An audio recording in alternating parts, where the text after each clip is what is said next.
Good morning, good afternoon, good evening, everybody. However, you happen to be watching or listening to this, I want to welcome you to the Gaming Circle podcast. The podcast where, this week, unfortunately, we are going to have to hear a lot of slanderous talk. We're going to have to sit here and deal with a lot of grandstanding and all this puffing of chests and whatnot, but we'll get to all of that. We'll get to all of that. But and yes, we do have Sonic talk from my man, Mr. Everborn Saga. But you know what? Let me introduce the man. You know him well. He's out there in the streets. He's keeping the Sonic light burning brightly every day. Mr. Everborn Saga, how are you doing this morning, sir? I'm good, man. It feels good to be back. Yeah. A few weeks there. I know you did. Yes. On Boom Show as well.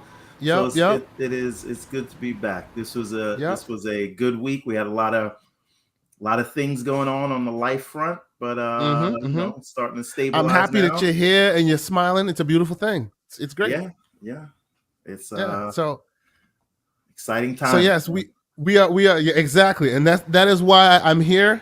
I'm a man.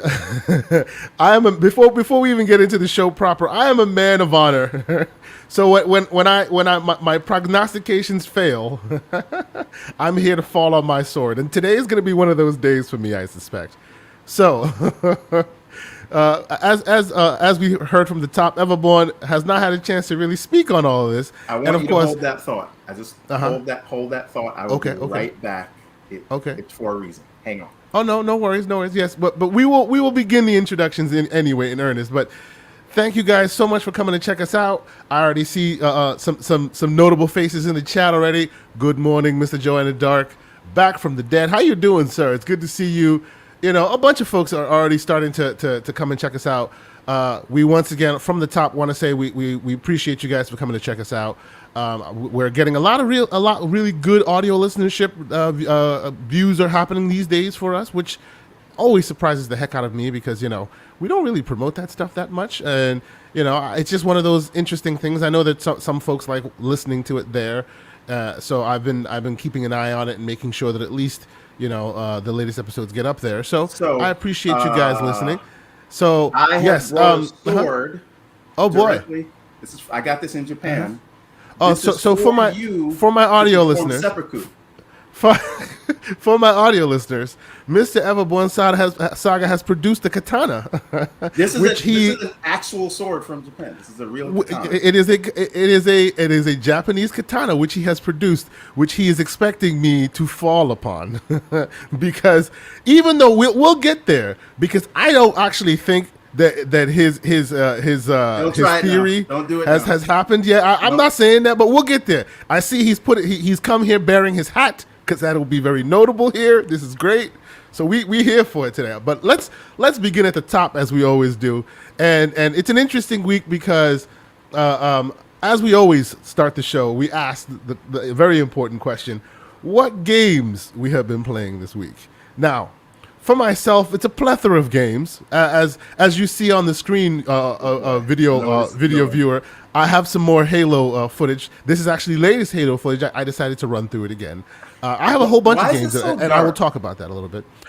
It is dark because I actually, I don't know. Actually, you know what? I'm not sure why it's so dark. That's interesting. This might be one of those Xbox DVR situations. Oh my god! So there you go.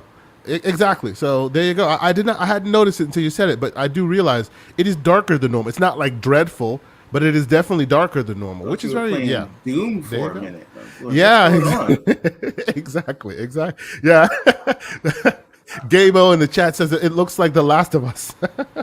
Wow. Because it's so dark, Anyway, but no, yes, unfortunately, we still don't have the fix from the Xbox gods that we want to get our game DVR on. But hey, I'll keep complaining, and maybe one day the wizard with the beard will hear me, and we'll have some news on that. But moving on, so we'll start with you, Everborn Saga. I know your game of choice has been Elden Ring. I know this because I've seen you play it at 2 o'clock in the morning when I'm just about to sign off. I see the man signing on about to go for an all-nighter in Elden Ring. You've done that consistently for a few nights now. Yes. Are we on a mission to try and finish the game, or what's the deal? We are on a mission to try to finish the game because I know that once I put this game down, you're not going to pick it up again. Never again, because video games today are absolutely horrible at onboarding. Yeah. And there's so many idiosyncrasies to Elden Ring that you are not going to be able to, at least I won't. On that point, let's have a bit of a thought experiment, shall we? How long do you think it would go before you would forget your Elden Ring muscle memory? Do you think a weekend away with the fam, you come back, you don't know what you're doing? How long do you think? Because I've put it down for like 3 weeks at one point. And then came back and you were right back in it, right? Yeah. Okay. So with that in mind, may I propose? Because here's the deal, right? We did one of these, and shout out to all of you who follow us in the chat. There's also, so just one thing I want to add though. Yeah. Part of it is, okay, I know how to do what I want to do, which I didn't when you started out Spider-Man for a while. Yeah, I came back to it. I had to start the game over to understand, what do you do to heal yourself, how do you use the different powers or whatever. But with Elden Ring, it's more like you learn a sense of timing, right? You get to count the frames on the animations, and you know when you need to dodge and parry and do those things. It's almost like a fighting game. And you're afraid you're going to lose that skill if you stop playing. I did. I got rusty when I put it down for 3 weeks. So I still knew how to use the furrowed finger or whatever it is and the steel to do the incantations for the weapons or whatever. Right? Those are real terms, by the way, which is I know, and that's why I'm laughing. but the point is, I knew how to do that, but the timing of it all, in order to be successful in combat, I kind of lost that. I just want to finish this thing, and I also want to add, I literally I know TMNT is in Game Pass, but I just bought it. Yes. Right. Yes. I am going to play it. It's the same with Tunic. Well, this is why I bring this thought experiment up to you. So follow me here for a moment. This is why I bring this thought experiment to you, okay? Because I know, as you said, and there's already slander in the chat. So we in for it today. It's gonna be interesting. We already know. We've already spoken about the fact that you're gonna pick up TMNT after you're finished with Elden Ring, right? But the reason why I thought about this thought experiment is because follow me down this path, right? And I know you're not one to usually do this, but I will pose that TMNT is a very good palate cleanser, and you may want to jump into it early. And follow me on this train, and I'll explain why. 2 reasons. One, like you said, you lose your muscle memory in a little bit of time, but you did about 3 weeks and you were able to pick it up. This game, I've played through it I think 3 times already. You can play through this game in about 2.5, 3 hours max. Okay, as a beat 'em up should be played through, as it should be done, and it really rewards replayability. And I've been doing it, and it's fun and it's awesome. And at least the first playthrough is mandatory, because as quickly as possible, because as you know, we want to play this as a community game. I've already played this with a few folks in the community already. It's been really fun. So let me stop you right there. As long as we understand that I'm Michelangelo, it's all good. But see, this is exactly the point I'm trying to make to you. This is the point I'm trying to make to you, good sir. If you haven't played through the game once, if you haven't done the 2.5 to 3 hour run through once, you don't have all the characters. So when the time comes and it's time to, choose your main, you will be, left holding the bag because somebody will steal your Michelangelo. You need to unlock Casey Jones first, brother. And it takes only 2.5 or so hours. And it's a great palate cleanser. And then you can get back. Casey Jones. I need to unlock Michelangelo. But my point is Michelangelo, like, your whole roster is incomplete until you run through the game at least once. And it only takes 2.5 hours or so.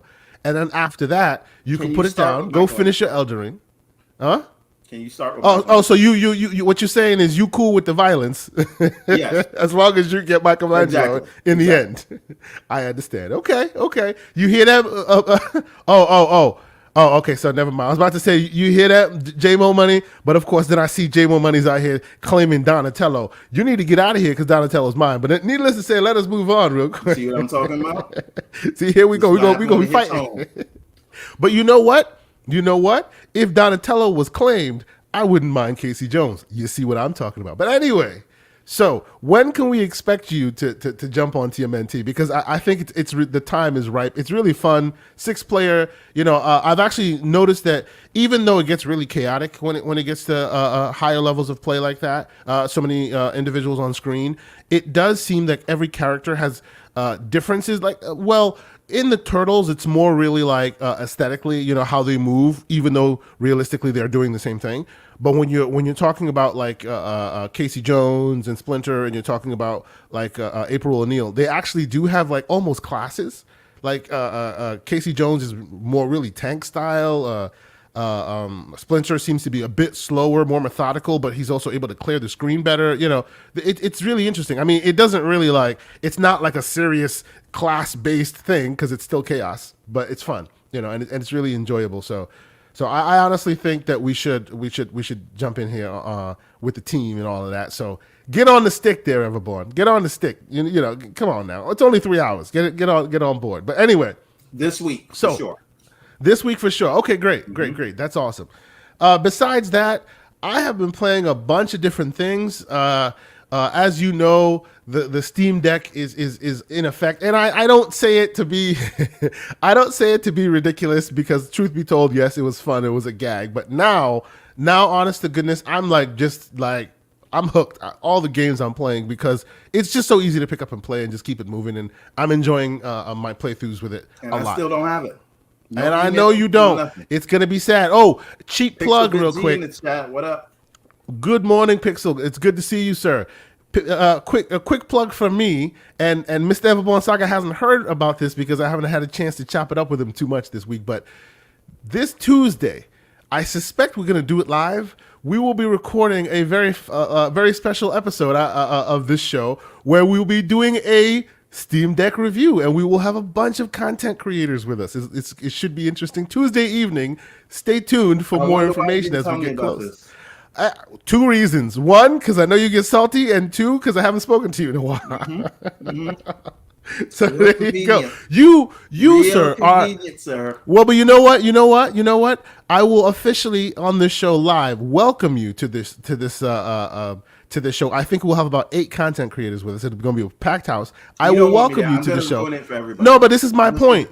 No, hear me. This is my point. I want you there because you are a reservation holder, right? So you have a point to make. You have something to speak on. Allegedly, yes. And you're still on the fence. Am I wrong, or are you like, if it were to pop off tomorrow, would you buy it tomorrow, or are you still on the fence? I'd buy it and I'd flip it. You'd buy it and flip it. Okay. So unless somebody sells me on it right now. Sure. Okay. So that's my point. So I think you should join us on the Tuesday show, because we have a bunch of folks. We have Mooch on the show. He's going to be there. Mav is going to be there. Like, we have a bunch of folks. We'll put the whole roster out there when the time is right. But needless to say, it'll be a fun general consensus. Do you have any dissenting opinions? But this is my point. This is why I've invited Mr. John Wolf to be on, because remember his story, right? So I want all opinions, all sides of the coin to be represented on this show. So we'll get into it. John Wolf is a businessman after my own heart. John Wolf, the businessman, indeed. But we will definitely be talking about it. But I'll give you my quick thoughts on it. It's getting me to play a lot more games.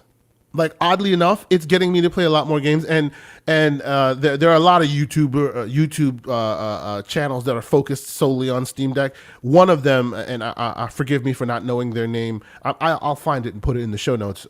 One of them, shout out to them.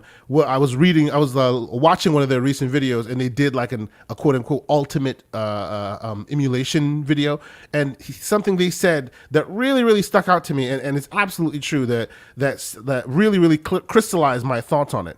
This is the only device that I've ever had, and those like me who've been tinkering with devices for a long time will attest to this. This is the only device that I've ever had in my hands that I can say can potentially have the entire history of gaming on it. One device that will give you like a taste, like not just a small taste, but literally a good representation of every generation of gaming from the beginning of the gaming itself to today.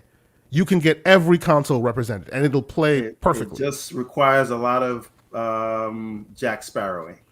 Actually, no, not true at all. And I will push back on that, good sir. There are two ways of doing it where that it does not require Jack Sparrowing at all, good sir. First off, to the Jack Sparrow point, all you need is the what do you call it? Internet, the archive.org, which allows for many ROMs for download for the purpose of game preservation. It is free, clear, sanctioned by the government. You can go there, find it. You know, you may not find everything you want, but you want representation of the genre. You'll find them all there. Like almost every console you can think of, not the newest, latest, and greatest stuff, obviously, but you'll find a full, good representation for of any console generation on that site. And for those who might think it's difficult to get all this set up, we'll get into it on the show, but there's a tool set you can use, literally one-click download. It does all the configuring and installing for you. It's very much a like one-stop shop for gaming. The Steam Deck can potentially be. So we'll get into it. That's a preview of Tuesday, but blows. Stop it. I will say, because of the Steam Deck, I've gotten into Disco Elysium this week, which I have heard a lot about for many years. You know, I think it was out like 2019, 2018, and it's still known by all as one of the greatest RPGs ever, right? Pentiment is known as a Disco Elysium inspired thing, right? Shout out to Mr. Slow-Mo Backslap, who's not here yet, but I heard him talking about it a couple times. So with the Steam sale that's going on right now, by the way, the Steam summer sale is going on right now. Ridiculous, insane deals for, games of all stripes, franchises. They're just throwing it at you. Anyway, so with that, I was able to get it for 50% off. So I was like, hey, why not? Disco Elysium is such an interesting game, bro. Honestly, it is a PC game at heart, but when you get a chance to play it, you definitely should. Even if it's on console, I think it's on console. I suspect at some point it will come to Game Pass. It hasn't yet, but when it does, I really, really think you should try it, because the RPG, and I'm very early in, but I'll tell you the RPG-ness of it. Obviously, you've heard that it's like you're a detective and you're solving a murder mystery, right? That's not new. But the RPG-ness of it that I found very interesting is like your psyche.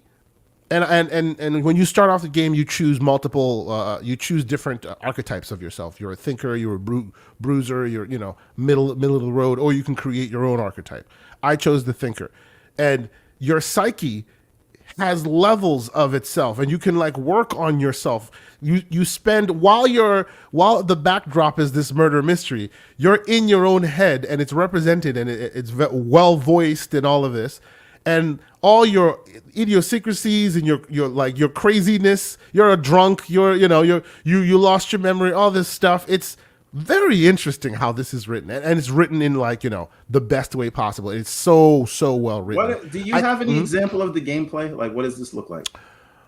It's like a point and click adventure almost, but you can control the actions of it. Like, I'm still early in, so I haven't gotten to any kind of real like action-y bits. It's about the story. It's not about the action. You're not there for. I doubt you're there for the gameplay of it all. It's not like your Halo that you're watching on the screen right now. It's definitely not that. But what it is Halo you're Dark. there. I'm sorry? Halo Dark. Yeah, I know. Halo is very dark. I know, gentlemen. Yes. For those who haven't heard, I know. Hold on a minute. Yes, sir. It's almost like Halo Nightfall. Oh, stop the ridiculousness. Oh, nah. Yes. We did. Luckily, he wasn't on cam, so we didn't get to see the goofy grin on his face with that one. Anyway, so yes, I will say, yeah, there we go. Audio listeners, you were saved. I will say, if you haven't tried Disco Elysium, it's like, when there are some games that they say that, hey, gaming has gone beyond just gameplay and just child's play. Disco Elysium is one of those examples where it's like a good, thick, dense book that you read, right? And it's very much focused on the Mishigas, focused on the density of yourself, while the stuff going on in the real world, there's a backdrop to that, you know what I mean? And the way they represent that in game and how you have conversations with yourself and how you're resolving your mental state, it's very, very, very interesting. And it looks great on the Steam Deck. It runs like a dream because it's a very light game. So when you're playing Steam Deck games, battery life becomes a very big thing for you. So heavy games are quicker on the battery. Light games are not. All this stuff. So it's a fun game. I've been playing Disco Elysium. I'm really enjoying it. And of course, Shredder's Revenge. Ran through it once myself, unlocked Casey Jones, played half of the way through again with Mr. Boomstick. Shout out to him. Got to the end again. And I've been playing a little bit with a few community members here and there as I see. It's been really fun, and I'm waiting for Mr. Everborn Saga to join us. It should be fun. Gentlemen in the chat, anybody play anything new, please let us know. Anything that we should be checking out, because I know it's this time where there is no one singular quote unquote banger that everybody's talking about. So this is the time when those gems that you didn't know of can shine through, especially now because. By the way, you're on mute. Speaking of gems, do you have it on your topic list? The onslaught that is about to be October. Well, yeah, I kind of sort of do. I will pull up our what we're looking at in 2022 list. We'll get there. Yes. Okay. What are you thinking about? Are you excited about something to come? To have a word. I'm excited about several things. Okay. So to have a word shall we with all the people that said when Starfield and here we go were delayed. Here we go. That there would have nothing to play this fall. Clearly, Mr. Everborn Saga is ready for the violence. He woke up and he chose the violence. So let us move swiftly along to the news. Clearly, but you know what? Before and while I switch to the news, I will say once again, thank you guys all so much for checking us out. I see a lot of the same familiar faces in here. Our numbers are growing. If you wouldn't mind, please hit that like button. Please subscribe if you haven't done so already. We will switch to some topics. There's a lot going on. Nothing really heavy hitting this week, but our main topic will involve a lot of gloating on one Everborn Saga's part. So before we get there, though, I have arranged a nice smattering of news stories to kind of, offset what's about to happen here. So here we go, ladies and gentlemen. We're going to get into the news that we've been playing. All right. So let's start at the top with 343. Now, I don't know how much of this have you heard. I'm aware of it. Yeah. You're aware of this, but we tend to follow along on this program with all the goings on in Halo. So I figured, you know what? Let me get your off the top, opinions on this right now. Right. When I saw this, I heard people going, "Oh, what the heck? This is, how come, how about you fix your game first? How about, you do this? How about you do that?" There we go again. Halo 343 doing their best to spoil any goodwill they didn't even have in the first place. What is your opinion on this matter? So and I'm sorry. Forgive me. I sincerely apologize. Let me level set. So that everyone understands what we're talking about here. Halo has this Halo the Master Chief Collection has this Spartan point system that you earn while you're going through your going through their progression system. They have a progression system of sorts in the game, season by season by season. You follow these things, you get certain points, and then you can spend them on helmets and this and that and all these other cool little aspects, right? This is not to take that away. What this is giving people the option to purchase said Spartan points to buy past season things. So, hey, and their explanation for it was, hey, for those who can't grind it out, for those who weren't able to do all the requirements to get all the Spartan points to get this helmet or that helmet or this piece or that piece, we offer the option to purchase Spartan points in the future. They're thinking about it eternally to let people purchase Spartan points to then be able to get that piece of armor so they don't have to grind out, for that purpose. Forgive me. Continue, Everborn. So, what are your thoughts? So, I'm surprised. So for me, it feels like shouldn't the focus really be on Infinite, right? Are they trying to abandon Infinite and go to Master Chief Collection, the one that everybody likes? and try to. But you know what though? Service there. To be fair on that though, we've already given them righteous smoke on the fact that they are one of the biggest studios in all of gaming at this point. So presumably they have multiple teams, right? They have teams that are in charge of content for ongoing games. There are teams that are in charge of, improvements for this. There are teams, so if it's that big at that scale, because by the numbers, they are bigger than most studios by the numbers. So presumably it's not the team that should be working on Infinite that's sitting there going, Infinite's messed up. So let's go to HMCC. They said a while ago that they were gonna basically not sunset, but kind of slow which down. They have, for the record, because I have been following Halo MCC. I'm part of their insider program thing. So every time a new Halo Insider, Halo Master Chief Collection, preview drops, I get notification. I get to test it out and give them my feedback and all of that. Since they gave you that announcement that you're talking about, there has not been a proper update in that department ever since. So what it is what it is, and it has not continued. There's been a few fixes here and there, but they've never properly said, hey, we're adding a new feature. This is a new thing. Yes, what they're talking about here is a new thing. But you think it's unnecessary?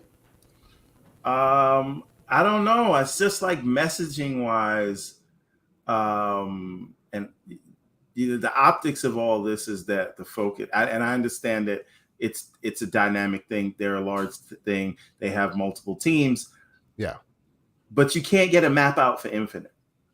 That's right. There we go. But you can tell me you have all the teams that you want. That's right. You still haven't been able to close the damn deal. So where the hell's my where's my co-op there? 343. If they're trying to, slowly introduce new monetization strategies for the Master Chief Collection, it seems like they want to turn that into like a service. It kind of is. It kind of has. It always had kind of microtransactions. It's not filled with microtransactions the way Halo Infinite is.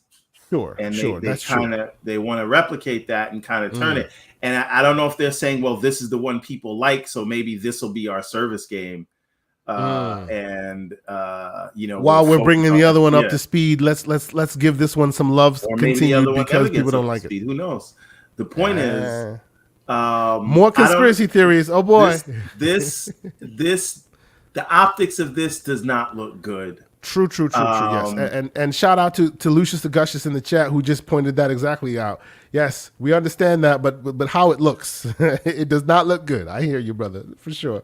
Yes, yeah. So you think do you ultimately think this is like a cash grab, terrible situation, or just? I don't. I keep having to explain this to people.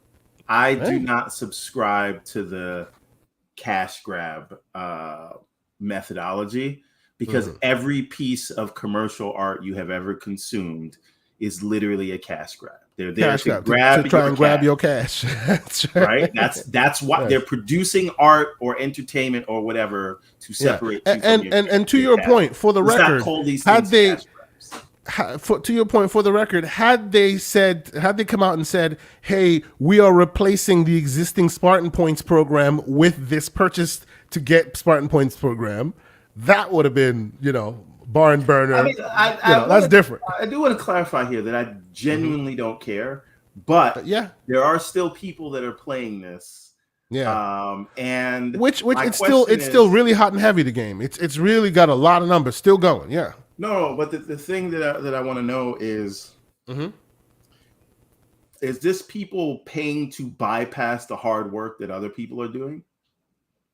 I mean, you can look at it that way, I suspect, sure. But the way they explained it, and I mean, you can read the finer points yourself, but the way they explained it, it's like, like someone like me, the dad who may not have the time to grind it all out all day, but sees a piece he likes, maybe he can purchase it. And it's all cosmetic, obviously. It's all cosmetic. It's nothing else. Can we have a moment to discuss whether cosmetic upgrades are a viable solution for a service. That is a conversation that's already been had, and the decision has already been made. And to that point, I show you Fortnite, good sir.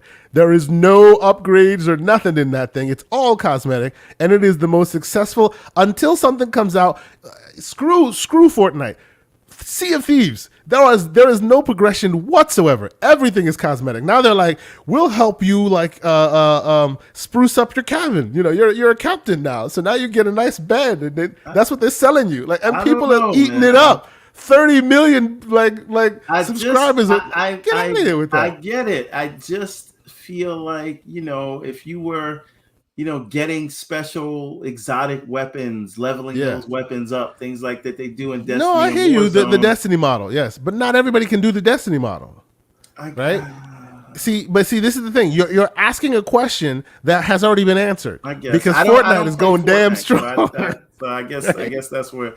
And Sea of Thieves is getting bigger and bigger all the time. So, you know, even though I agree with you, I think it's ridiculous. That's why you don't see me playing Sea of Thieves, right? Because the only sense of progression in that game is how exotic are your clothes, right? And because of that, you can be a ringer who's really, really, really good at the game and just like put on skins from default and then go house fools. You could totally do that. You know what I'm saying? Yeah. It's all about your skill, not the actual skill progression in the game.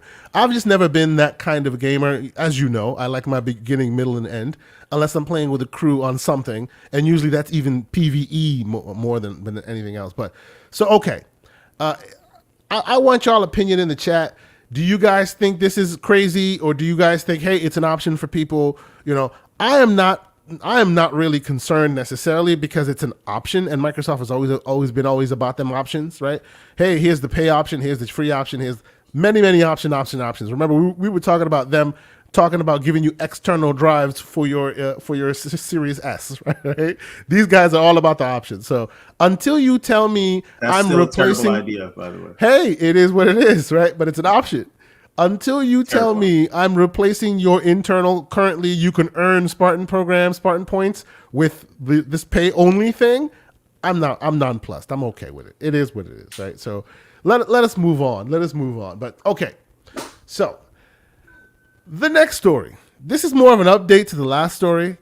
It's interesting. This is happening more and more these days, especially as everyone is like giving a lot of smoke to Microsoft about not basically being able to close and not being able to provide the games, right? It seems that still there's outselling in Japan. Like, I've even seen certain numbers where they outsold the freaking the Switch in certain weeks in Japan. Like they outsold everybody. Like, what is going on here, Mr. Everborn Saga? What is happening? Why is the sky falling when there are no AAA games falling with them? What's going on? Well, there's several several factors to the equation, yes, sir. Right. Yes. So again, part of it is logistics and stocks, and we should also note that we're not talking about a huge number of units here. We're talking about 2,000 units versus 3,000 units, right? Exactly. Yep. So.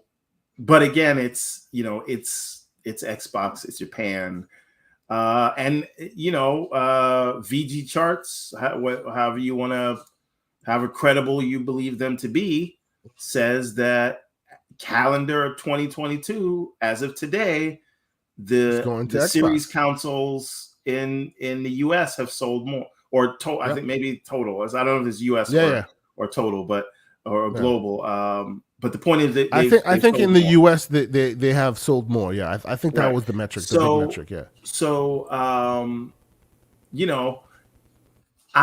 we get caught in our bubble where we care about the AAAs and the who's exclude. Like normal the people exclusivity numbers. Are not paying attention to who makes what. Yes, they want to know. Can I play whatever the hottest is that new game on there? Can I play it? Cool. Right. Because I'll tell you right now, you have kids, right? Everybody in the chat, you guys have kids. Are your kids checking more for Halo and God of War, or are they checking for Fortnite and Roblox? Exactly.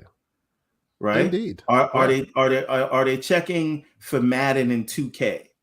My daughter is all about that Minecraft these days. That's where she lives. She lives in that Minecraft planet. Yep. So this is the thing. This whole argument of, what's your first party all day, by the way. So there you go. what is your this whole argument about they've got no AAA exclusives? That only matters to us. Circles. It is our small group of 40-year-old men that grew up on the Sega 40-year-old man babies. Yeah. Right? Most people don't care about that. What people care about, the average consumer, where all these numbers are coming from, because there's only a couple of million of us, right? If that. Right? But the broad public who buys these things, and this is why the Microsoft show was so diverse. Yep. What they're going this is why those polls all gave it 8 out of 10 or 9 out of 10, right? Because the broad variety of it. Yep. Do you think your coworker, Jimbo or Nancy, do you think they're watching Digital Foundry to understand how many pixels and whether the game was shown with ray trace reflections on PC or console? They don't care about that. What they're looking at is, hey, can I play this game that is popular, and what does it cost me to get into that?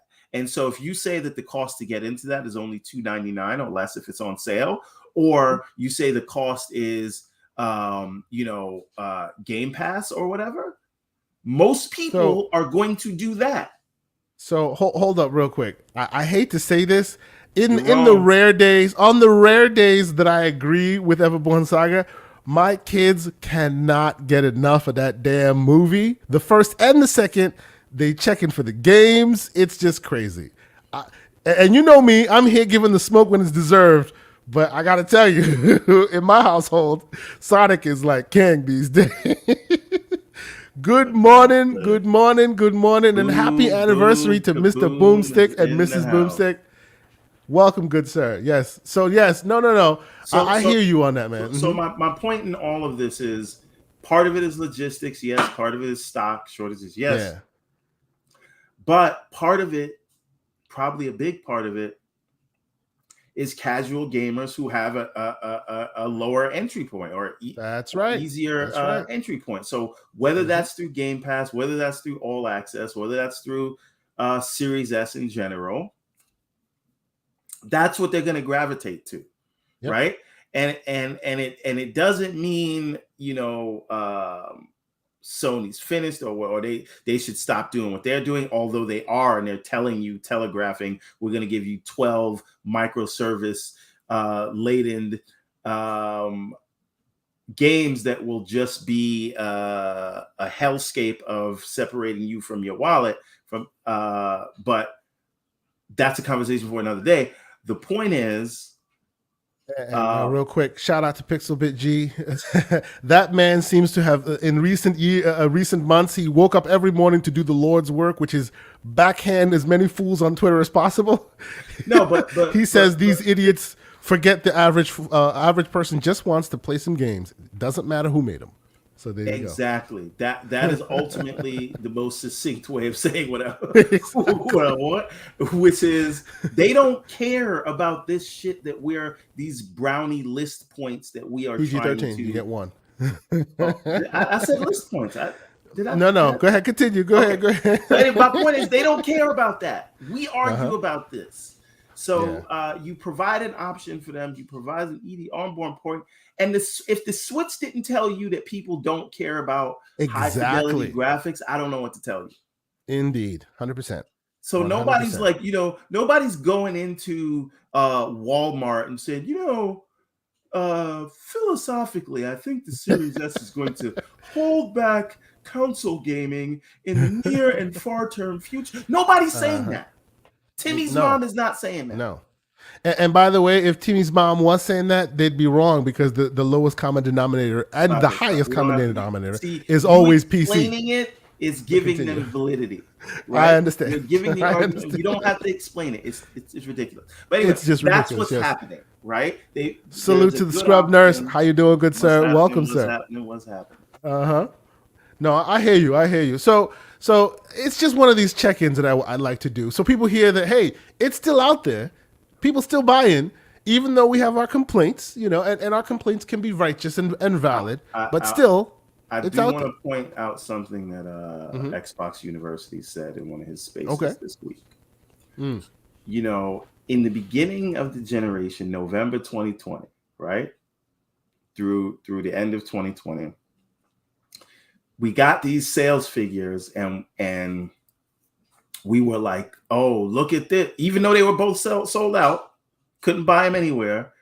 They're like, look, PlayStation is outselling the Xbox 2-1. Look at this, right? It's going to be a bloodbath. At that time, when we know that they waited to start production late because they was doing that RDNA, whatever the hell they were doing, right? And on the Xbox side, they went to production later than they did with the PS5. So Sony was able to secure more wafers and have more consoles available, but they were still both sold out. Nobody at that point said, well, it's just logistics and there's a chip shortage. And by the way, there's even another reading of that. Even if both of them were provided the same amount of wafers, Microsoft was solely focused on stacking up the Azure cloud, which now, by the way, has seen vast improvements. So you can probably see where their resource doling was happening there. But continue, good sir. But again, nobody was concerned about the chip shortage and the logistics that Microsoft was able to secure at that time. Yep. All they saw was 2-1, so that's the number we roll with. That's the number one we roll with, right? Yep. Now you see a different number, and they're like, well, there's a chip shortage, so you can't really go by. Mm-hmm. Now we're stopping the count. So now cooler heads want to prevail. Exactly. And it's always funny when the cooler heads prevail, when people get real logical. But anyway, please. No, true. I hear you on that, but we will continue pointing that out when it happens. But let's continue on. I want to check in again on PlayStation because they and folks say they stealth launched it. They didn't really stealth launch it. They told you it was going to launch the day it was going to launch, and then it launched. They just didn't do it with fanfare, right? They just kind of put it out there, and it's out there. And I haven't really been a part of it because I've always had just a standard PlayStation Plus. So this gave me basically grandfathered. Well, it transitioned me into PlayStation Essentials, which is basically the same thing, right? Although I will start griping about one thing. They're taking games away from PlayStation Essentials, which is crappy. They only took 1 or 2 so far, but it's still kind of like, yeah. All of a sudden, Persona's gone from the PlayStation Plus collection. They left and went over to Xbox, baby. It's gone, right? And it's kind of telling. But folks, to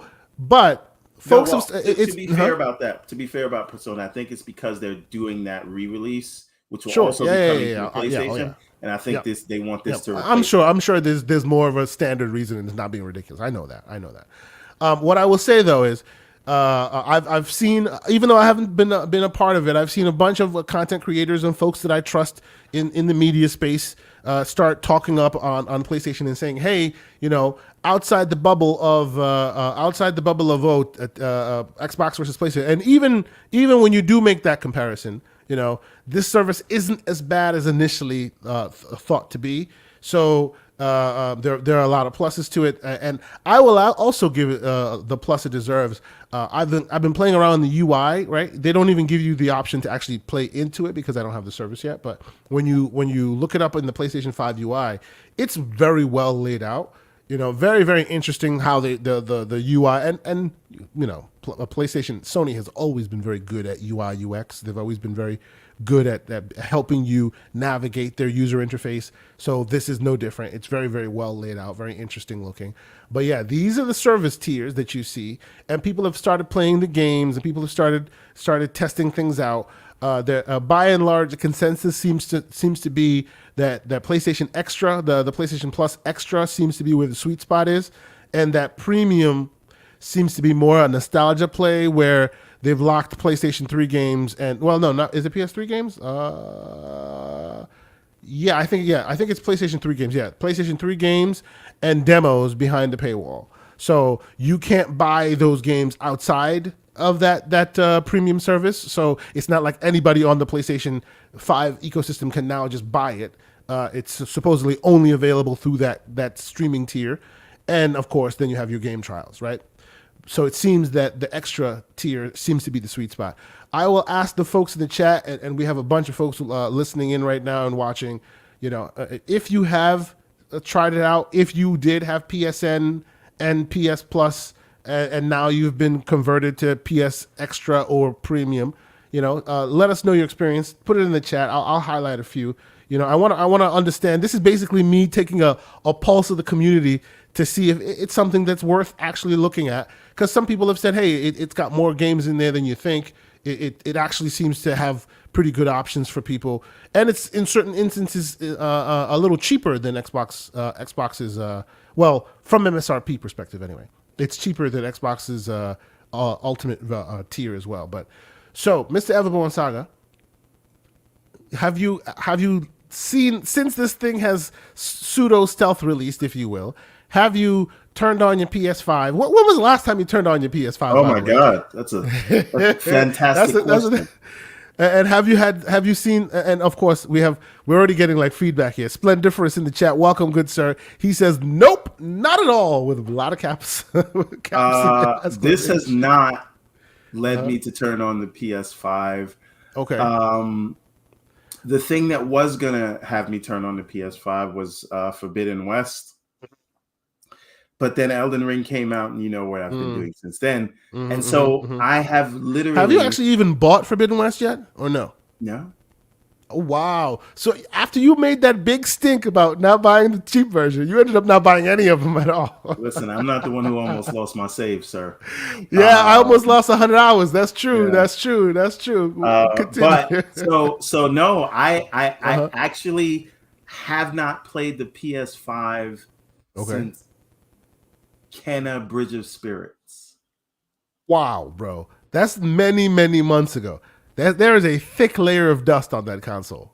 Two of them. There's two of them because there's one in the living room. Wow, bro. Like, why? Like, and there's another one. My son has another one. So technically three of them. But yes. And this does not say, hey, I don't know. So interesting. But I tell you what, though. Okay. I will be dusting, polishing, doing all that stuff when we get this Ragnarok announcement. Sure. On 11/11/23. 22.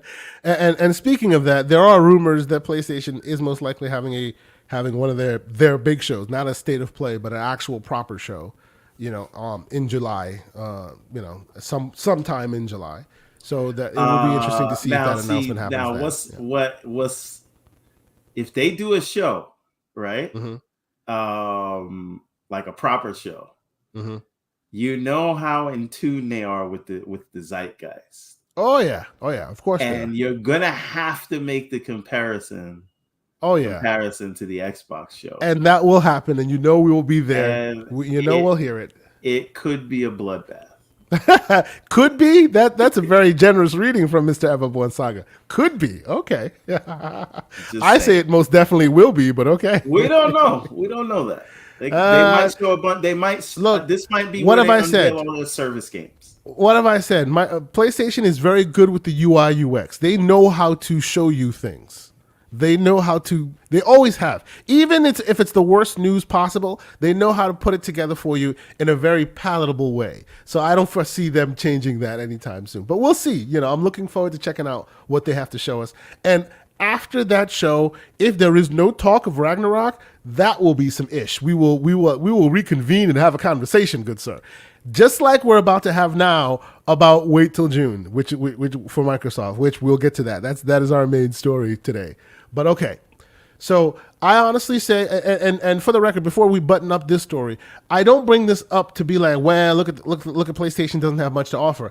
I am still here, sitting on my square, saying I want a world where I can pay for a subscription tier for Xbox. I'm paid up to 2024 sometime, and a subscription tier for PlayStation. I'm paid up for some time, and then I can just sit back and enjoy whatever comes my way, and not necessarily have to be coming out of pocket every single week, right? As I said, I have and this is where I will do another shameless plug here. As I said, I've been playing a lot of games on my Steam Deck. Like, as I've been doing that, there are lots of things that I've realized. Like, I have a lot of games that I don't play, right? A whole lot of games. So buying new games should not be something I do anymore. Like, I have too many games. And speaking of that, I have. You guys will see and hear more about that. I've been doing a lot of spring cleaning as of late. So those who follow me on Twitter have seen I have been giving out some codes. I have a bunch of codes from Humble Bundles, codes from all various sources, all that have not been redeemed yet. These are mainly PC codes. Forgive me. But they're all Steam codes for my Steam Deck users out there, and for my people who just play normal PC out there. Some of them are really, really good. I think I've already given some people, like, I had a Max Payne 3 code I gave out, a Hollow Knight code that I've given out. There's a bunch of codes that are out there. So, I will be doing more of that. So I say all that to say, having a nice subscription tier that just kind of gives you past, present, and future, so you don't have to always add more to your existing and growing backlog, I think is a nice thing, and and large, people are saying that this might be a good entry point. So, yes, sir. Maybe Essentials, which is what you had already. For me, I have Essentials already. Yeah. For me, this will not make. There's two ways that this will make sense for me to say I'm going to spend money on it, right? They're either going to have to do day and date, which they claim they're not going to do, but they claimed a lot of things. They claimed that all these games would never come to PC.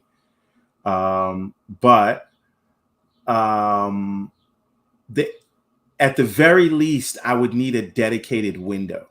If you say for your business model, you say, listen, we can't give you day and date. We need those sales. We'll give you like 90 days. We'll give you 120 days. We'll give you just whatever it is, 45 days, 60 days. Whatever. So that we know. Well, but see, the problem with that is if they gave you that, then people make a calendar out of it and go, we can wait. No, and they don't want that. They want you to buy it. And I'm going to tell you why. I'm going to tell you why that has not been proven true in any historical case, right? Oh no, I'm and for the record, I'm not saying that is what will happen. I'm saying that is the fear, and that's why they don't continue that. That's why they don't institute people that. Knew Doctor Strange was coming in 45 days, and it's because you can't miss certain titles. So there are those people, and there are enough of those people. Doctor Strange is about to hit $1 billion, and it's on Disney Plus right now. Yep, right. True. Well, but okay, Spider-Man. To be fair, Doctor Strange has a different hook, though. They insist that you see that on the biggest screen possible, and most people don't have that in their homes, right? If that was not a factor in the equation, that may not end up the way it is, right? They still have that thing to hold over you. You need to see this on the biggest screen. See these things because they want to be a part of the conversation. True. No doubt. There's a large contingent of that as well. I don't think that gamers. Mm-hmm. I don't think we have that level of patience enough to say it would actually affect their. Most folks will buy it immediately. Yep. So right, and again, if you just tell people that, you're giving them the confidence, and so the more wallet conscious customers can make an educated decision and say, hey, I don't want to wait for Ragnarok, so I'm going to buy that. But I will wait for, Days Gone 2, right? Let me just let that hold on in the service, and you'll pay for the service, and then the icing on the cake for that will be that you get all these indies and these back catalog games, right? But you have to say, this is our service, and you can guarantee that our stuff is going to be in there, right? We don't even know unless they've written this down somewhere, is there a guarantee that all of their games will come there at least at some point? No guarantee of that. It's presumed. It's a presumption. Their games are too good for their own service. Well, but you know what? I will say though, to be fair, when you do, and this is a secondhand account by me, but it's been widely suggested that when you do sign on, specifically even the not the essentials, but the what do you call it? The extra tier. You are greeted by right front and center smack. You're greeted by titles such as, and right at the top, right? You get your Spider-Mans, you get your Miles Morales, you get your Death Stranding director's cut, Ghost of Tsushima director's cut. Now here's where it gets funny, right? You get your Horizon Zero Dawn complete edition, not the next one. You get your God of War, right? So they do put their foot forward in that regard. Wait a minute. That says Last of Us Remastered and more. Yes. Is that the remake? Or is No. That's the other. See, this is the problem here. They remastered it. That's the second one. So they made the game, remastered the game, and now they're remaking the game. Are they actually remaking the game? Yes, it is an actual remake because you can definitely see that The Last of Us 2's engine was implemented for this purpose. And the difference between The Last of Us 2 and 1 is drastic. Okay. Like even though one remastered was good, like it was good, but when you see the remake, it makes The Last of Us 1, the remaster, look like dated. Is the gameplay now like Last of Us 2? I haven't seen it, but by their reporting, they've modernized the gameplay, so it will be similar to Last of Us 2's gameplay as far as crafting and fighting and all of that, which was definitely not the case in Last of Us 1. So there is certain reason for asking for a fee there, right? So it's not just one of those tech upgrades and then we move forward. Not just resolution and frames per second. They've actually, or even texture updates. They've actually rebuilt the game in the newer engine, which obviously. All right. I didn't play the first one, so yeah. See, and that is the key here. That what you bring, the point you bring up now is the key. Specifically for me. For people who have not been a part of the PlayStation ecosystem for a time, these services seem to be pretty great for you. Like if you have not played all the ones I've mentioned, which let's be clear, I have bought every single one on this list, like every single one. So for me, not so much, right? I own Spider-Man Miles Morales. I own the original Spider-Man. I own Death Stranding, not the director's cut, but I don't feel the director's cut, that part of it justifies the repurchase, so I don't own that. I own Ghost of Tsushima. I think it's one of the best games ever made, not the director's cut, but again, I don't feel like a repurchase of the whole game is justified. There is I think a small upgrade fee. I've stood on my square on that one. I own the complete edition of Zero Dawn. I own God of War. I own The Last of Us 1 remastered and the original Last of Us 1. So for someone like me who's already in the ecosystem, who's always been a fan of the PlayStation games, this will not get me to sign up. I wish it would, because I want to live in that ecosystem where, hey, if you're a PlayStation game, you come with me, right? I would actually, like you, I would even be okay with like subscribing to the extra tier if that meant that give me all the back catalog plus the new ones, right? Here's all the PlayStation. This is PlayStation. And even if it's the premium tier, but even with the premium tier, there are certain games that are PlayStation only games that are still not available. So I'm just like, eventually it'll get to that level, and when it does, I might subscribe. But for now, I'm still sticking to I've prepaid my essentials all the way to 2024. So whether I like it or not, it's just kind of there. I do want to hear, and again, if anybody has more information, I would appreciate it. I do want to hear how the older games play. How is the emulation looking? Are they upscaling? Are they cleaning up the textures? Is it still exactly the way you remember it, or is it being played in a better way than you remember? I would appreciate folks giving me feedback on that. But Everborn Saga, I know we want to talk about, what we thought going into all of this and what ultimately came to be, and you wanting to gloat and all of that. But before we get there, though, I feel like I need to level set and put balance to the universe and ask you one big question before we get to that one. Okay. And my one big question before we get to the main story. Question, and then I am going to go put a pod in the Nespresso, and then I'm gonna answer it, and then I'm gonna come back while you set me up. Well, this is gonna be a big question, so I don't know how you want to do that. This is gonna be a big question. Okay, hold the show down for about a minute. We're holding it. Go ahead. I'll be right back. Just put the pod in the machine. Yeah. Go ahead. So while he's away, this is the question that I'm going to ask him, and I hope that folks will bear with me in here.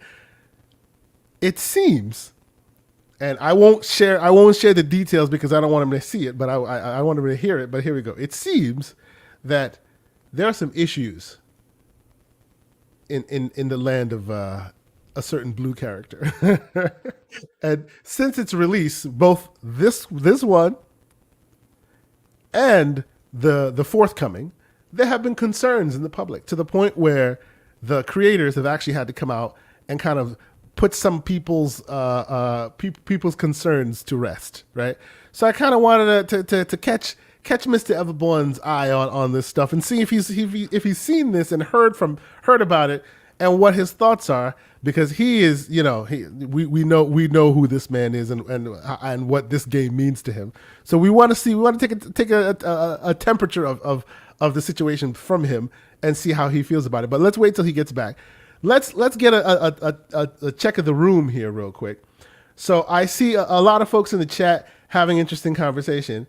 So my question, has anyone in our chat right now, and I see like about 30 people, has anyone in our chat right now gotten their hands, have they been converted to PlayStation Plus or / PlayStation Now, which is, I guess, now PlayStation Plus, at least the essential tier?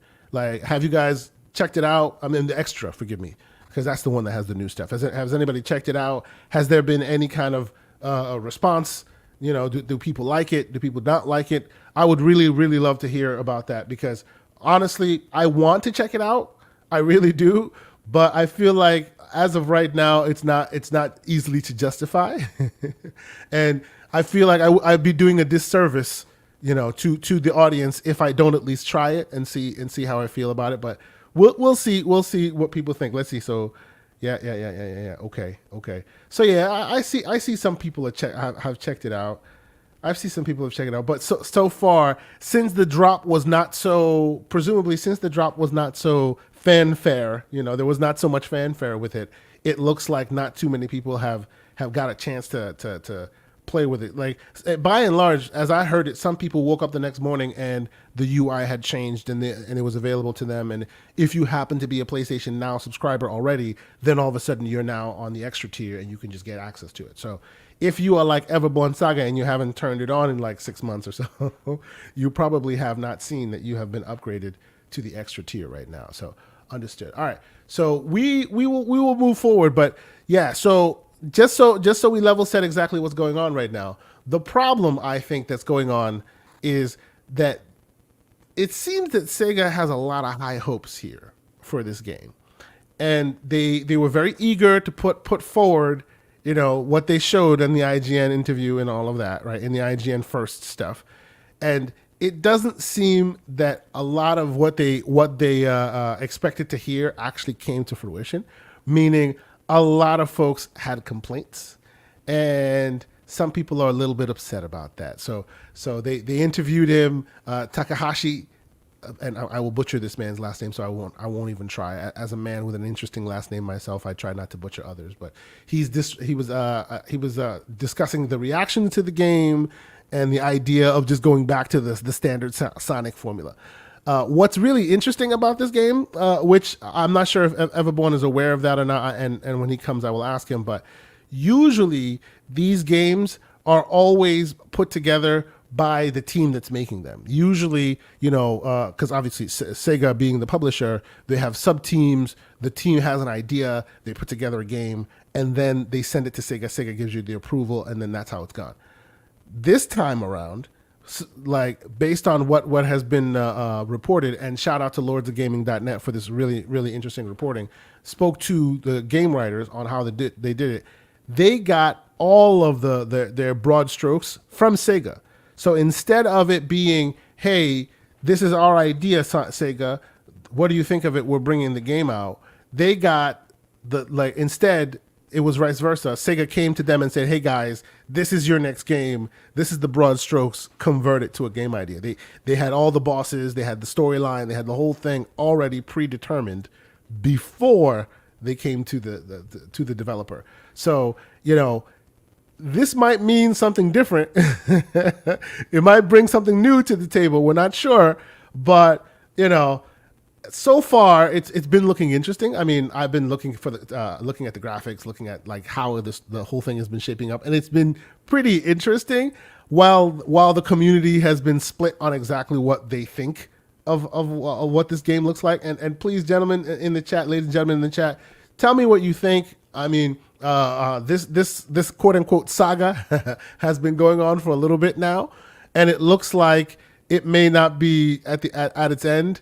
We thought they were going to delay it. Actually, myself and Everborn were convinced they were going to delay it, but now it looks like they might not be delaying it, and they're like kind of bullish on it coming out this year. So we might actually be playing this thing sooner rather than later. So as you can see, and for my video viewers, I'm sharing some video, some footage of the game, screenshots that is. Don't want to put the video out here because you never know what's going to happen. They might not like us sharing video, but as you can see, it's unlike any kind of Sonic game ever made. Like, yeah, there's a little bit of like, as you see these things here, there's a little bit of aesthetics that kind of have a similar tinge to it, but it's unlike any one that has come before it. And supposedly it's all from the Hold on a minute. I'll leave for 1 second. We got all this Sonic stuff on the screen. I like I told you, I had a question to ask, right? And I waited for your return. See, I haven't seen this footage. I have been out of the loop. You know why? I told you the whole okay. So this is great then. This is great that I don't know anything about this. You don't? Okay, so let me give you the broad strokes. I'm also hearing that Sonic Origins has released. I'm actually not interested in Sonic Origins because it's not a new game, right? Well, it's not Sonic Mania. So to the point that you're talking about Sonic Origins releasing, Sonic Origins has released and has gotten some frustrating responses, and basically the developer took to Twitter to explain themselves and basically say they're sorry for all the bugs that have been happening in there. Did they blame Sega?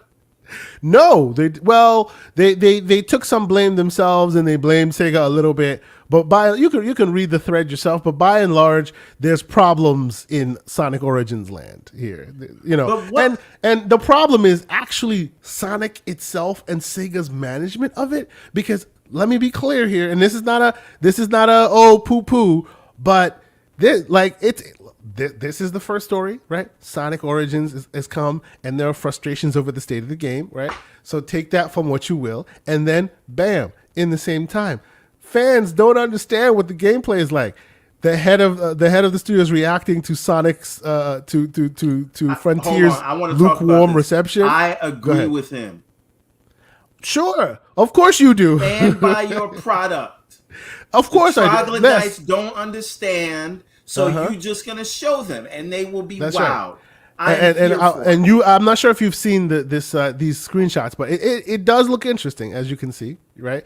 And another thing about this, and I don't know if you knew this, and I will repeat, shout out to the Lords of Gaming for this great reporting. They're talking about how the story came together, and there are some broader strokes that I will leave you to either not get spoiled on or read at your own leisure. But basically, usually Sonic stories are incubated by the development team developing them, and then they are brought to Sega when they're complete. They pitch it, basically. Yes. In this instance, it was inverted. Sonic came, exactly. Sega came to the studio with, hey, this is the storyline. These are enemies. This is what happens. Now go forth and make it happen. So if this fails, oh boy, there's no one to blame. It's so interesting. Go ahead.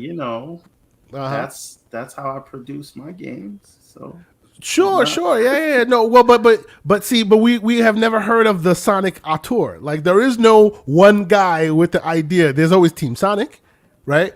But we have not heard one person step forward as this is my vision, right? Whereas the Everborn Saga is your vision, which is understandable. So you're saying it's not Yuji Naka. So that's right. So by the way, just actually gave us hard concrete proof that it was in fact Michael Jackson doing that. It was Michael Jackson. Yes. I did read that, and I thought that was super, super interesting. Yes. And on a side note to that, real quick. So happy belated Father's Day to all the fathers in the house. We weren't able. It was after our show. Happy belated Father's Day to all of y'all. My family took me to one of the last few remaining coin operated arcades around here, and I got to play, Turtles in Time, a bunch of these old school games with a bunch of other sweaty fathers on Father's Day with the kids. It was a great memory. I enjoyed myself. That's what I got for Father's Day. You got a pedicure? See, there you go. On the deck. Oh, that's yeah. Oh, so it wasn't even a pedicure as in you go to a pedicure. You were given a pedicure. Yes, by your fam. Yeah. That's a beautiful thing. That's nice. That's nice. They kind of treated you. That's great. She, not they. She. There you go. The kids didn't do nothing. Come on now. That is a travesty of epic proportion. Anyway. So I want your thoughts, Everborn. It seems that Sega is pushing Sonic heavily right now. Yeah, they got to make that fiscal year return, right? And it looks like they might be doing too much, because on one side they got this stuff happening, and we don't know. They might be clever as a fox, right? We don't know how it'll all shape out. They are still very bullish on Frontiers coming in 2022, right? And they're like, people don't understand the gameplay, people don't understand the story. They are bullish on it. And then on the other side, they have the remake that was re-released. What they want? Do you want them to listen to everything like Microsoft does, where they're just like, "Oh my God, feedback said we didn't have enough gameplay, so now let's only show you stuff in the next 12 months." That's the next story. No, Stop it. People don't know what they want. But there seems to be put it out. There seems to be trouble in Sonic Paradise a little bit here on both fronts. I don't think so. I'm gonna tell you why. Please. Right? This is the year. 2022 is the year of Sonic. It's the year of the Hedgehog. The year of the Hedgehog. Okay. You got this, which was great by all accounts. Yes. Coming out. I don't know what the story with Sonic Origins is. I wasn't interested in that game to begin with because I already played it. Now, if they actually spent money and they revised the graphics, that would have been a different story. Then they would have got my money. The only thing new in Sonic Origins are those cutscenes in between games. That's what I'm saying. Imagine if you had those cutscenes, the same old Sonic levels, but with today's sort of animation. I had a quick epiphany. It's kind of like what they did with Halo MCC, where they added blur cutscenes in between the games to kind of thread the needle a little bit. Yes. I wonder if they, that's the same idea. Again, interesting. If they would have actually spent the money to upgrade the art, then it would have been worth it. So this is not interesting to me because I've literally played every one of these games. Yeah, me too. Multiple times. Yeah. All those things, right? Yep. Because I was one of the few people with the Sega CD and a 32X. But anyway. Yes. That being said. So you think you're comfortable. You're like, nope, they're good. Frontiers is gonna come smash it. Yeah. It's a wrap. You're good. I still believe that, right? I have no interest in Origins. Super excited for Frontiers. You got Sonic Prime coming out on Netflix. You got the Knuckles show coming out on Paramount, which I just canceled, by the way. I just canceled my Paramount Plus. Me too. My Paramount Plus. I just canceled it. I'm was supposed to be up on June 23rd. And Apple sent me an email. It's like, your subscription's about to renew. I was like, when's that next season of Halo coming out? Nope. J-Mo Money's calling it. Oh, boy. Oh, man. Anyway. So, all right. We've had enough fun. We've had enough fun. Let's transition. Last thing I want to say about this, I this, take the jokes aside. Yeah. Sega fanboy, Sega stan aside. When I first saw the game, I thought that it looked rough. I said as much in DMs. I said it to J-Bo Money. I was like, they need to delay this thing. As I saw more of it, it started to look more cohesive. So I don't know if the frames keep stop. Oh no, the frames are going to be the frames. I can't do anything about that. I'll live with that, right? Okay. So as I saw more of it, and as I saw more of it uncut, I kind of got the vision of what they were trying to do. Now, I still think they're hiding a lot of the game, which is strange because they're saying they're trying to hide the story. I understand that, but like if you watch the IGN playthroughs, I'm not talking about the quick edited cuts, the real full playthroughs. Yeah, I've seen a few of those. Yeah, those look interesting. Those look fun, but they talked about there being linear levels and things you need to unlock. My fear is that the novelty of the open world, if not properly designed, that map, that overworld, you're going to feel like there's nothing to do really quick. Unless there are more zones, which they've talked about there being more zones. So if I have if I have to clear this open zone and there's a lot of things to find in there, I'm totally okay with that. But all we've seen is this. So if there's more, I think they'll be in good shape. And if they know that there is more, then they need to be confident and push forward with their idea and stop listening to every Tom, Dick, and Harry. I think that they might be trying to keep some surprises, right? Maybe there's a snow level, maybe there's this level, that level, but all they're showing you right now is this world. Let us hope it does not become that Halo situation where all the greenery is all you saw from day to end. Now, and that was that. There are more zones here. So last thing I want to say about this is the decision that I don't agree with them on is the music. Okay. There is a certain sort of fantasy, mystery, kind of orchestral tones in this game, and I understand it for this level, right? If this is one of the zones, but if you don't have any of that up tempo, like look at Street Fighter 6. If you don't have any of that Michael Jackson ripoff stuff going on, we have a problem, right? Well, and I don't need all of the hard guitar rock stuff that they did for the the 2010s and 90s Sonic games. Well, but it was a sign of its time, right. But look, again, Street Fighter being a sign of its time, I'm not saying I need hip hop in a Sonic game, but they probably should. You need up tempo music for a Sonic game. And to if you have that music and you're chaining that, with the traversal, I think it does give you a visceral feeling that'll make you feel like you're having fun. And this explorative, orchestral, whatever it is that they're doing, it's fine, but it's not. It can't be. That can't be the whole thing. And I'm going to be very disappointed. If we don't get more JMO Money is asking. So are we going to talk about the fact that the best superhero TV show is The Boys? And the answer to that question, JMO Money, is no, we are not going to talk about that because Mr. Everborn Saga has not brought back On the Real, and that was your On the Real second. Hopefully he does soon enough so we can talk about the fact that show is amazing, but he has not done so, so I will continue to publicly shame him until he does so. But you know what? This is a good stopgap. We will say, please hit that like button if you haven't done so. Please consider subscribing if you have not subscribed to this channel as we move on to the big story.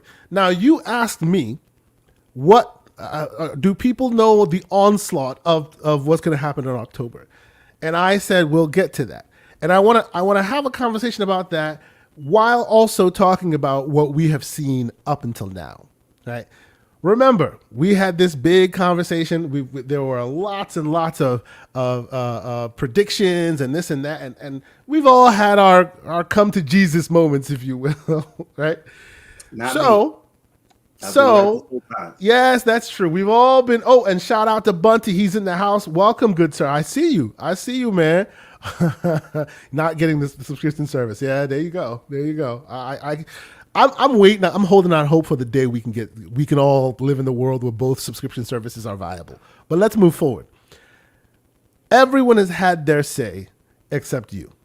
So that's why I call this episode Bring On the Slander. I want you to shake it off. Go ahead. So let's be clear here. All right. There were a lot of theories, and many of you who have watched this show are aware of these theories. Some are outlandish. Some maybe seem to be more viable now than they were before. I still contend that most of the stuff he's talking about is hogwash and other expletive words that I will not use on this PG-13 show. But the idea was, between me and him, was when this June show comes and ends, when we see what Xbox will have for us in the calendar year, screw that fiscal crap, because that's obfuscation. Don't fall for it. Yes, as Boom says, don't fall for the banana in the tailpipe. Don't fall for that okie doke. It's not about the fiscal. It's about the year you're in, and that is 2022. The fiscal year. When they tell you fiscal year, that's what we in New York like to call the finesse. The finesse. Yes, I hear you. And usually we want them to do that. We want them to give you that, don't look at the left hand while the right hand slaps you. You know what I'm saying? We want them to be more aggressive, but they're not good at it. And in this instance, they weren't good at it. But needless to say, I think they were expert at it. And I'll tell you why. Needless to say, the idea was after the June show and after the extended, we would come here and we would have a rethinking of the conversation. We would have this retelling. And then we would see whether Mr. Everborn Saga's theory that they're doing this on purpose was right or not. Look at this guy with the sword. I still contend it's absolute hogwash, but I have to be a man of my word. At the end of the day, June has come and is pretty much gone. And what do we have for calendar 2022? Let's take a look. Pentiment. So, that's what you got. You got. What the hell is this? So they need. Okay, I need to recap this theory. Yeah. So yes. Pixelbit G in the chat perfectly pointed out. Please recap your theory, Mr. Everborn Saga. And I specifically, I called Pixelbit G. And while you do that, I will mute. And I will go get some popcorn. I'll be right back. Yes. Go ahead, keep going. I called Pixelbit G on the phone to talk this through with him. I called King David on the phone to talk it through with him. I called Xbox University to talk it through with him. I called Mr. Boomstick XL to talk it through with him. I called Rand Al Thor to talk it through. And of course, I called my brother Kay Asante to talk this through. And nobody believed me. And I'll tell you what they didn't believe. I said that it is very convenient that while Microsoft, the company Microsoft, is trying to close a deal which would be the biggest deal in the history of the entire company, not just Xbox, but the entire company. And it will nearly triple their previous biggest deal, which is LinkedIn, which was at something like 26 billion or some such, right? Now, the thing is, I think that they, while trying to close this deal, do not want to make any waves. There's a reason, and I'm sure we'd all agree with this reason, why they let Crystal Dynamics and the Tomb Raider IP get past them. Do we know? Why do we think that is? Everyone here would agree that it's because they don't want to, even though they could, there's nothing illegal saying they couldn't, but they don't want to make waves while they're trying to close the biggest deal in the history of the company, right? So what does that say? They can't really be aggressive. Why are we limiting that to small individual studio purchases? You see, I would contend that while you are trying to convince the FTC and the people in Brussels and the people in the UK that you are going to be good stewards of Activision and that you won't disrupt the market, it's not really a good look if you have the last major publisher that you just purchased putting out a game that you took away from other players. So you delay the game so that you are not completely, your Game Pass numbers don't hit 35, 40 million because you're just on a roll like this. So you make your calendar 2022 while you're closing the deal. You make yourself look weak, and you say, look at the public sentiment. Look at what we were able to put out without doing this. We just need this to level the playing field. And so you go over to Todd Howard, who was very confident. Todd Howard, who runs Bugthesda, they'll put something out even though there's bugs in it. I believe Todd Howard would have put that game out in whatever state it was in November. But maybe Brad Smith has a conversation with Phil, and Phil has to go have a conversation with Todd, and he says, listen, man, I think the game, why don't we put it in the oven a little bit more?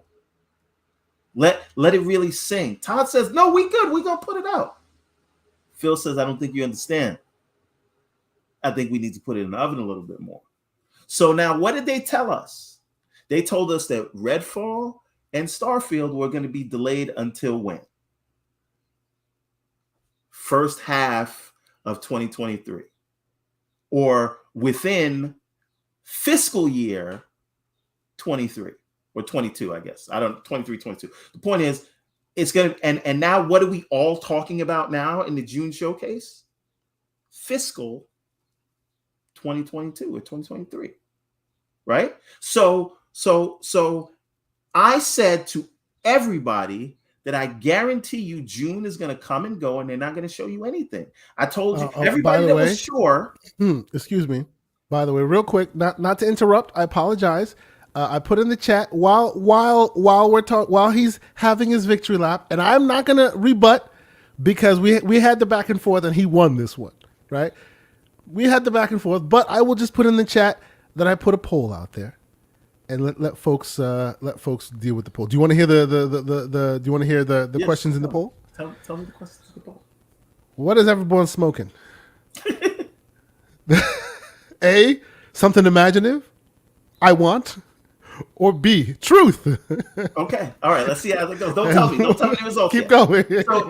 So now, it's also very coincidental. So, like I said, I told everybody, the June show is going to come and go, and they're going to show you nothing for this year, nothing, and people are going to be upset, and they might even lose some Game Pass subscribers.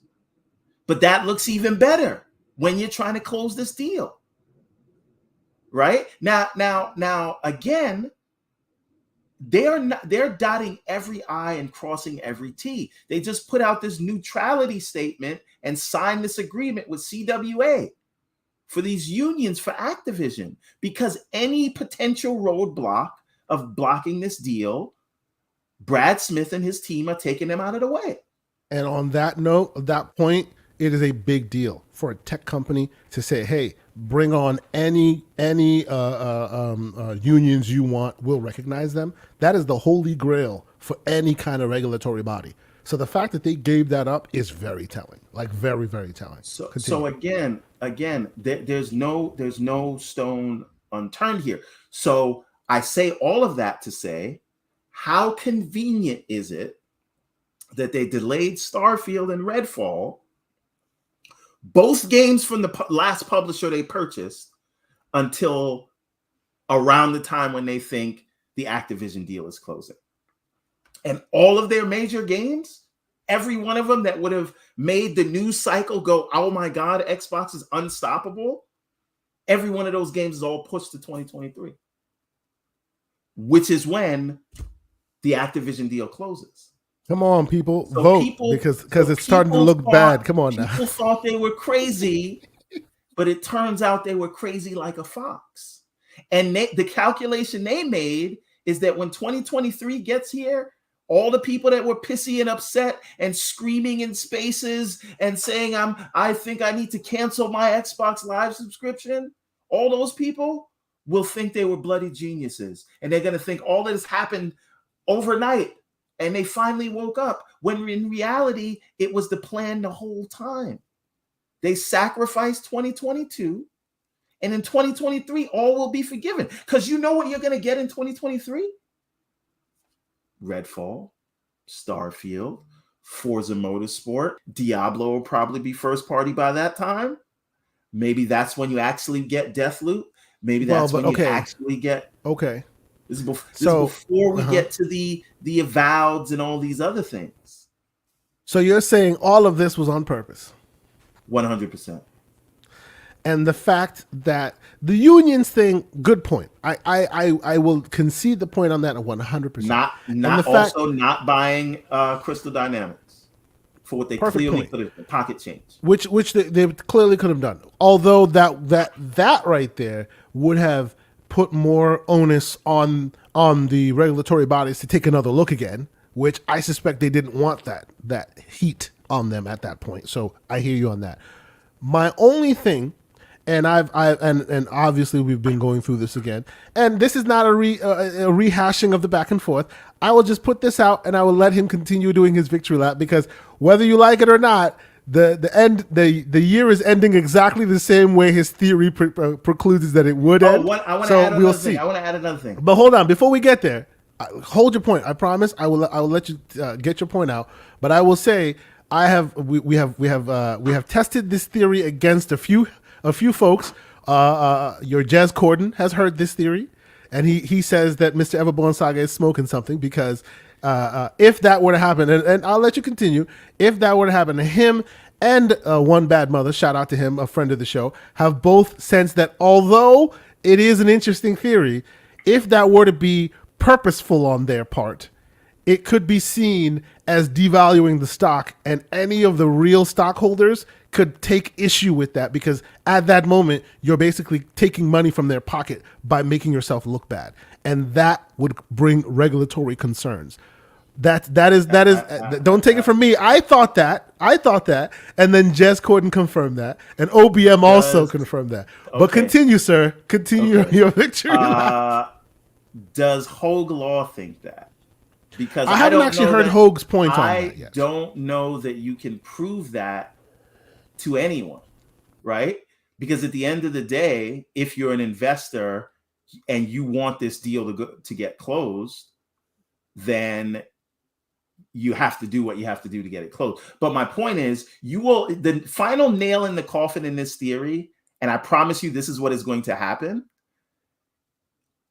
on the eve of the closing of the Activision deal, on the ABK deal, when they do their press event, at the end of it, they will announce something that has nothing to do with Activision. They will say, oh, one more thing. We've just hit 35 million Game Pass subscribers, and here's the release date for Redfall and Starfield. Because they're holding that date until the deal closes, because it's all connected. Contingent on the deal. Okay. So what you've heard right now, folks, is not only him doing his victory lap, he's also tied another noose around his own neck here. Because if that thing happens and that doesn't happen, or if Starfield and Redfall are announced and released before the deal closes, that means all of this was for nothing. All of this was hogwash, right? Yeah, I'm standing on that square. Okay. So I enjoy that the people in the chat are enjoying this. You will get the dates for Starfield and Redfall right after the Activision deal closes. So Scrub Nurse says this is some beautiful minds type level conspiracy. This is the type when you keep hitting on the next YouTube suggestion for 3 hours. I'm just saying. You guys don't want to listen. No. I will look. I will concede the point, because say whatever you want, and we're about to go through it. Look from a first party. Okay. To his point, there is no math that makes it possible to have 0 games at all from those studios. No, of course. Did it on purpose. Of course. No. And we've heard rumor and speculation. We've heard we were in a bunch of, and I will keep the names vague to protect those who may not want. Oh God. Get out of here with all this, this madness. So I will keep the names vague for all those who don't want to be exposed. But we've heard from folks who were literally in the room when the Xbox show was happening and sat next to Booty and had conversations with him. And he's talking about, I got so many games, I don't know how to present them all. So it's like, on one side, you got to show us, But on the other side, you're telling folks, yo, I just got too many games. I don't know how to show all the it's. Yeah, I don't know how to show them until this deal is closed. So here's the thing. Yes. Shout out to the Dutch. Tell the truth, shame the devil. Indeed. So again, here's the thing. Now, anybody in the chat, you here, Mr. K. Asante, tell me what 2023 looks like for Xbox. Well, okay. Well, we won't. Let's.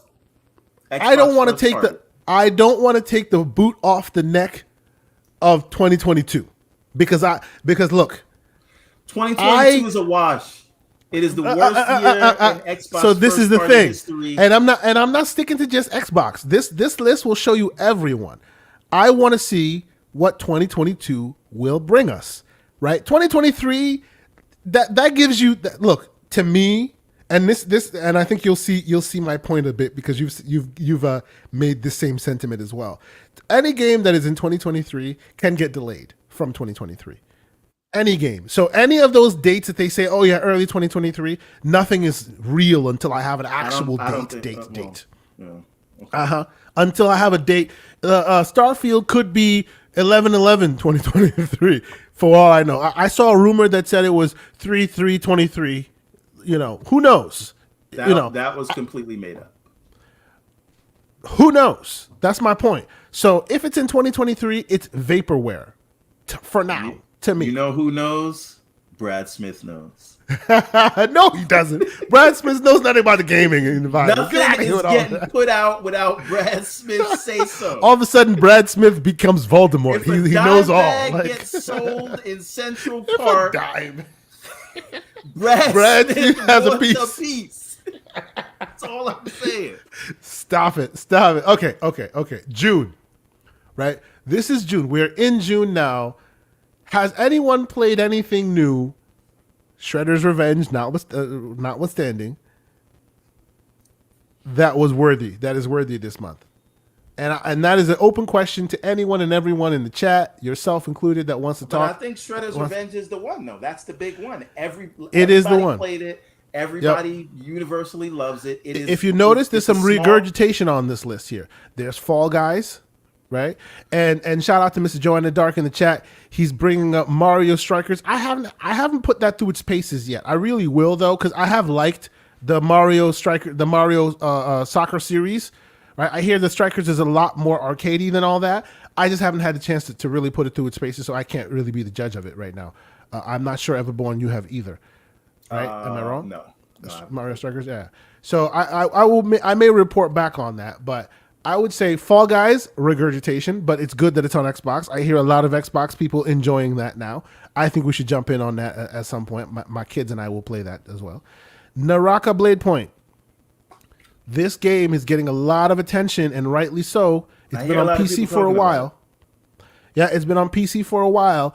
It is a battle royale, but basically with Tenchu characters, and you can customize to your heart's content and really make your guy.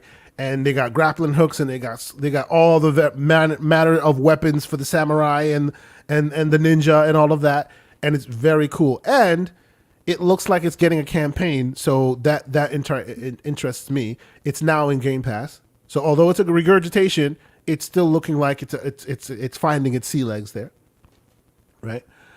Let's see. Then of course we brought up the aforementioned Sonic Origins, which doesn't seem to have hit so well in the public. Am I wrong? Because it was a half-assed attempt. What did they do? What exactly? Forget about the new animations. What did they do with this game other than putting all those games? They basically put them in a collection, right? As you do, they put them in a collection side by side. But to my understanding, and folks, correct me if I'm wrong, you're playing one, and I don't know the beats of the story, but there's a story, a through line between the various games, and they added kind of like cool Saturday morning cartoon-like graphics to basically, take you through the story. So you play through one, and I guess however it ends, then you have a middle section, and they basically are threading the stories together. And the thing that was weird about it is you had to pay a certain amount of money to get those unlocking things available. It's not in every available copy. Right, there are copies of Origin to change the game. I don't think they did anything to change the fundamentals of the actual pixel games. They are just what they are. Yeah. No. So, it's that is the cash grab in the pejorative sense. Yes, I get that. I do get that. But okay, so let's move swiftly along here. And the delicious last course, Cuphead. It's been fabled to come out for a long time. Looks like it's coming out in 5 days, so people are gonna love that, right? Outriders has a update, but let's be clear here. It was Shredder's Revenge or nothing this month, right? Okay. Yeah. Next month, July, we have, and please, I'm gonna go through it quickly, but it looks like we don't have much. Am I wrong? Someone tell Stray, which looks interesting. It's basically an indie, but it's the cat game. That's right, the cat game. Cat game. I have zero interest in As Dusk Falls. I have more interest in Stray than I do in Dusk Falls. Well, hold on. Are we discounting Xenoblade Chronicles 3, sir? Xenoblade Chronicles 3 I was going to mention, but again, play that on your Steam, on the Steam Deck. True. Are you still discounting it? Oh no, I'm not discounting it at all. I am that is something that I will definitely be playing. But as the Switch has always been a monolith on its own to the side, I think that this game will hit where it wants to hit with the contingent that will play it and love it, but it won't be Elden Ring. Do you disagree? Yeah, but you don't get Elden Rings all the time, right? No, I get that. I guess what I'm saying is it won't be the game of the month that everybody's talking about. With the most amount of reach. But anyway. Nintendo people, yes, and I may be one of them as well. Hold on. Because Kelowna. That's what I was going to say. I may be one of them as well because between Xenoblade Chronicles 3 and Klonoa, right? I might be definitely playing. I might be definitely jumping in there. I think I'm going with Klonoa. I think that's the one. Yeah, and it's basically a retelling of the OG Klonoa games. But it's also going to be on Switch. Oh, did they update the graphics? I'm not sure they updated the graphics. Let me see if I can see. Can we see a trailer? Let's see what it looks like here. Is it a refresh? Is it a remaster? Let me see. Switch in July. I don't care. Yeah, let's see what it looks like. So we'll take a bit of a deeper dive. But yeah, it's definitely coming to the Switch. But I guess the question is this a new? I just want to know if they did more than Sega did for this Sonic Origins game. That's all I want. Yeah, it might be more. It might be something new in the genre. A new game in the. Yeah, it looks like it's a new game in the genre, in the franchise, I should say. Well, you said they're telling the story over, right? Yeah, I thought it was a retelling, but no, it looks like it might be a new game in the thing. Let's see. No, this looks good. Yeah, 2 platformer. Contemporary release on the Switch and other platformers. Oh, no, I'm wrong. It was originally released in 1997. Okay. Right? And this one was originally released in 2001 for PS2. Okay. Right? So the question is, will it be cleaned up? What will it look like? We will see there, but it is an option for folks. But again, the point of the matter is there's not really that big AAA game from any even third party, like really big AAA game that everybody's talking about. So July is a wash, right? Okay. Right. August. Let's see. Doesn't look like this much, although the PC players, they will be getting Spider-Mans, right? Another regurgitation, but Spider-Mans will bring people in. People will love that. Saints Row is a big one, and Saints Row is the big one, yes. And for my indie contingent out there, if you haven't played it yet, there's still a demo out there, Cult of the Lamb. It is awesome and weird in all of the best ways possible. Check it out, and it comes out in August. It is very weird, and so is Midnight Fight Express, made by one dude. Freaking awesome. Have you seen this Everborn Saga? I have not. I played the demo for it. It's out there. It's one of those games that came out during Gamescom. It is bad dudes. It is Double Dragons. It is all the best awesome games by one guy. Let me see some action. Oh, yeah. Gameplay. This is gameplay. 100%. This is gameplay. One guy. And there's so many systems. You think all you're doing is punching and kicking. You're blocking. You're this. You're grabbing weapons. You're you're riding a motorcycle, you're picking up stuff. It is epic in its scope. One dude. Nice. Very, very cool. Like, very cool. So you see this? I love one guy that in its different forms. These beat 'em ups are coming back. Are coming back. Yeah, baby. They're definitely coming back. Now in the demo, I paused it, and like you can do what do you call it? There's a photo mode, and when you zoom in, everybody's gray and blurry because obviously the camera is that way. They're faceless protagonists and whatnot, but. Like the fact that it's just one guy and it's just so well thought out and the systems work so well. I love that they super excited to for this. Car chases. It looks... Yeah, this is so good, bro. Like I saw this and I thought, for those of us who are inspired by one man creations, this is it. Like it's great. It's absolutely great. And yes, that is right. You saw the Game Pass logo, day and date. Let's go. So they out there. Okay. So right? That's it. So listen, there's some real good stuff coming. Here's the facts, right? Yeah. Where, like, obviously we're all into these big budget kind of AAA things, but the action really from month to month is always going to come from the indie gems. Always. Yep. 100%. It's in the indies. It's in the indie space. Ego said it. Relying solely on AAAs, it's a crutch. All right. It's definitely correct. Hey, I will be back in 2 minutes. Please continue. I'll be listening in the background. But okay. Be quick about it. Give me a second. All right. So August. So August looks like we do have some stuff. And if I seem to be skipping over things, I hear you. And yes, Bunty, the demo is on Xbox as well. So all these demos, like there's a bunch of demos on Xbox right now. They did their demo season thing. If you go and you check out their store, there's a demo section that just has like hundreds and hundreds. There's hundreds of demos from all the past ones, but I think there are about 30 some odd demos that just came out, and what you just saw is definitely included. So 100%, you can go check that out. I played it on Steam Deck because, apologies, I am literally like hooked on that thing right now. So yes. Go check out a bunch of the demos that are out there, but it looks like the indie space is where as Everborn was saying, it looks like the indie space is where we're going to see a lot shining in 2022. Destroy All Humans 2. I know people who love those games, and if you do, this one's going to be good as well. Saints Row. I did try out the custom the what do you call it, the character creator. As usual, it's fun, it's crazy. You can customize a bunch of stuff. They get you all the way down to the bare essentials. So I'll just keep it that way. PG-13. This show, you can customize a bunch of stuff. So yes, it's a fun game, and I'm just the character creator so far has been released for free. So I'm looking forward to when the whole thing comes out. Wacky, crazy fun. If you like the Saints Row stuff, I don't think you will be disappointed here. We have September. Let's see here, and let me be clear here. I am looking for the games that will keep, and this is specifically Xbox gamers, happy, because to me this is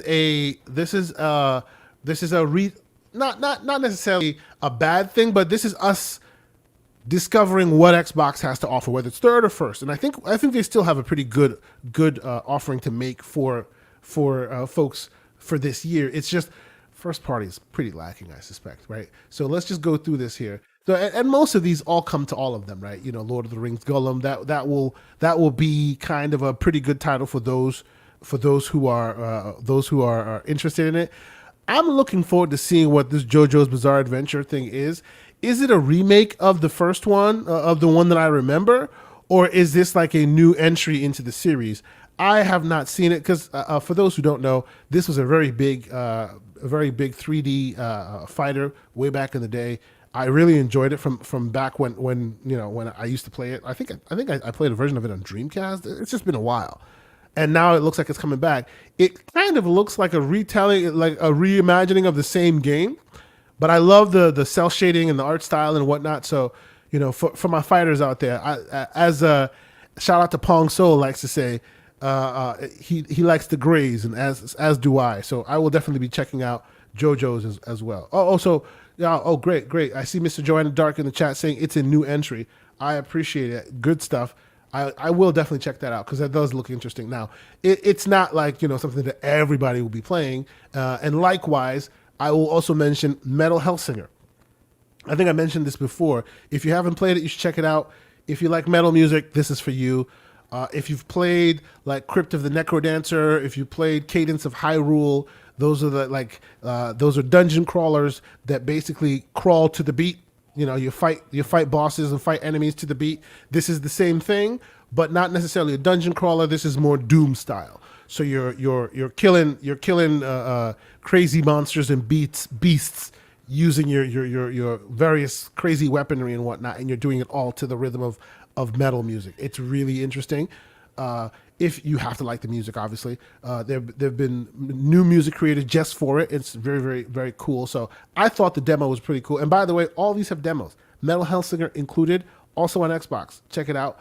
And yes, I see, I see Mr. John and Dark saying Angry Foot is also very cool as well. Yes, Angry Foot is very cool. We saw that at the Devolver Digital Direct show.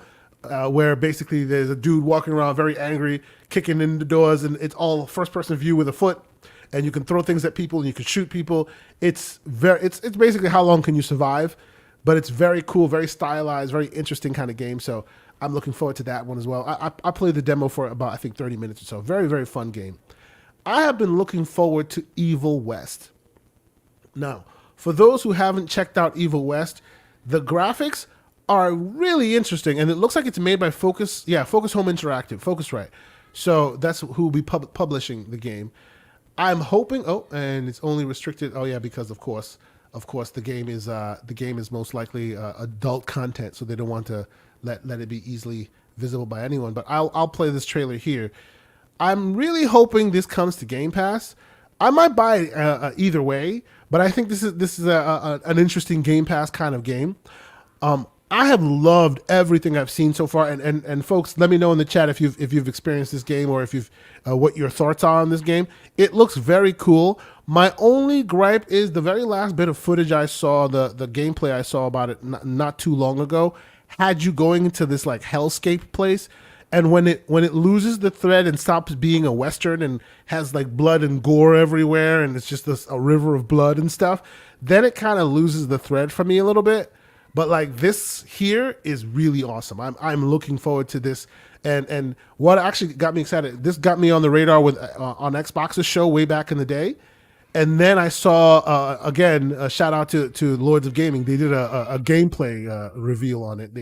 I think it was Lord Sovereign that did the video of him playing it, and it's like really dynamic and cool and has all these systems in play, and they look so good. So this really got on my radar using once I saw this footage. Everborn, I see you've returned. Have you seen Evil West? Is it on your radar? It definitely is on my radar. I want to say something that's gonna sound weird, right? Please.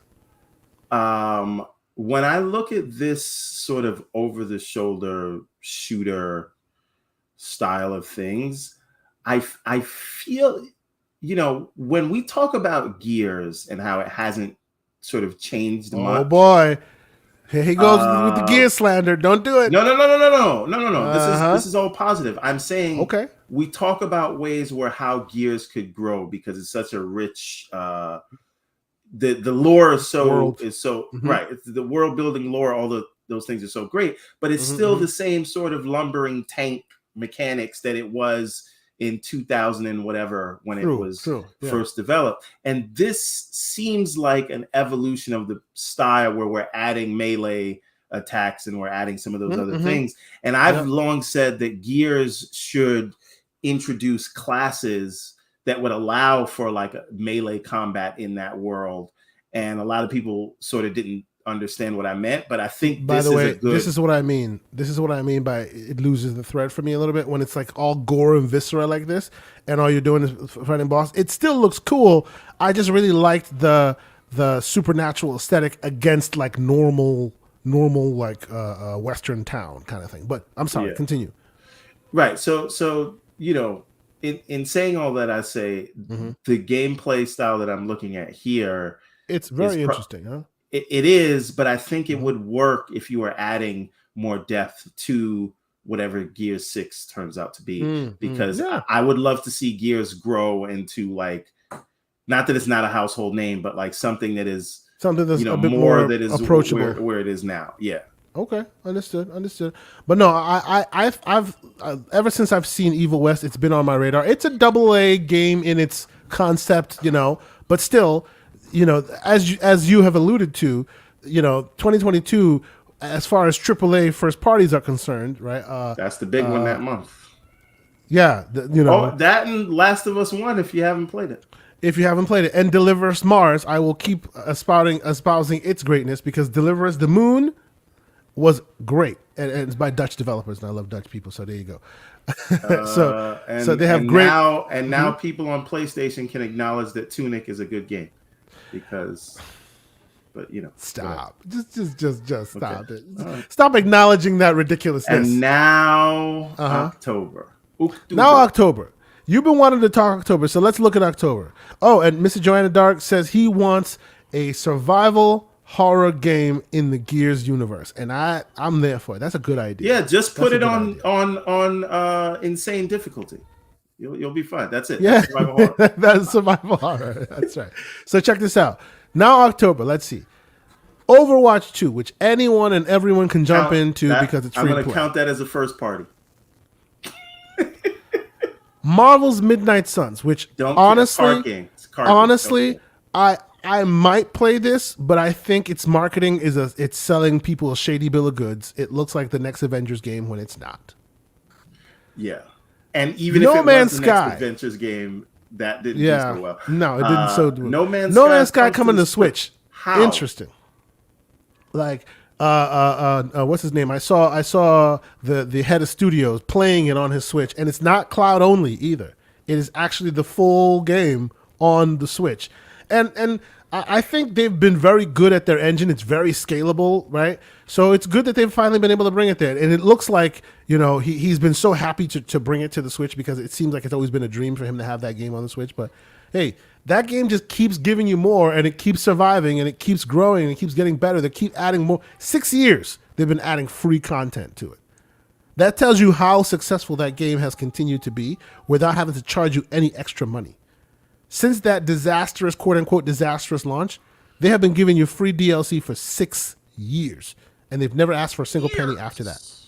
So there you go, right? They're surviving out there. They're doing it. So that's good. But then comes the big dogs, right? Then comes the big dogs. If you believe it, Forspoken, October 11th. On PC. How does Overwatch and 2 PS5 not count as a big dog?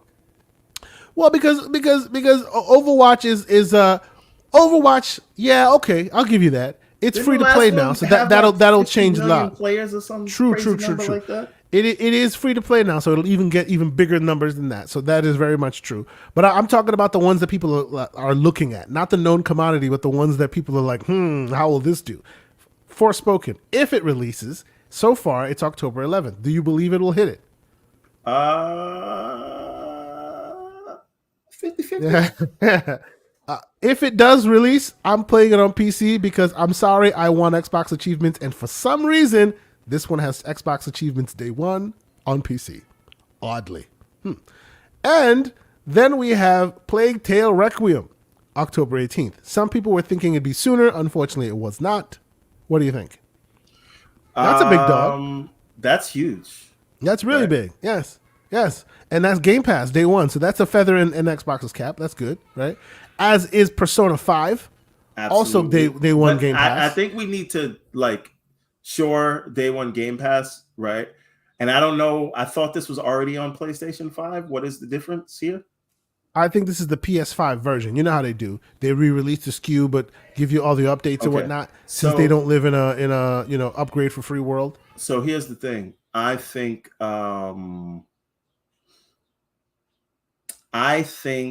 that at this point, right, Sega is fully into the Xbox business, right?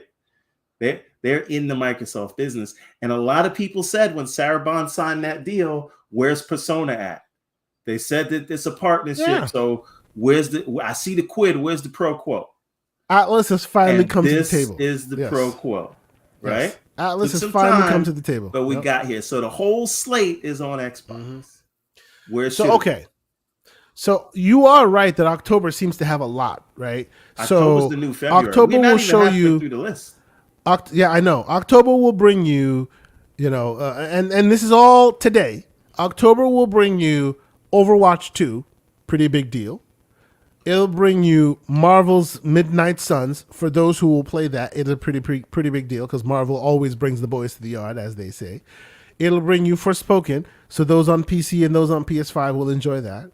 It'll bring you, so far, Plague's Tale Requiem, which is shaping up to be quite the upgrade from the last one. It'll bring you the upgraded versions of Persona 5 Royale, right, which will go day one Game Pass. Scorn, right? Gotham Knights, right? High on Life. That's I don't want to push past High on Life. I think High on Life is going to be a big deal, and I think we may be able to consider that. Just again from the way it was presented, it looks like it's super high fidelity.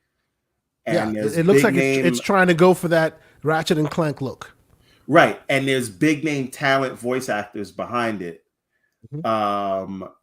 Well, not voice actors, more comedians. Yes, which is even better. Right, but this is my yeah. We're not talking about Nolan North. We're not talking about actual comedians who, for the first time, will be doing voice acting. So big name talent behind it. Yeah.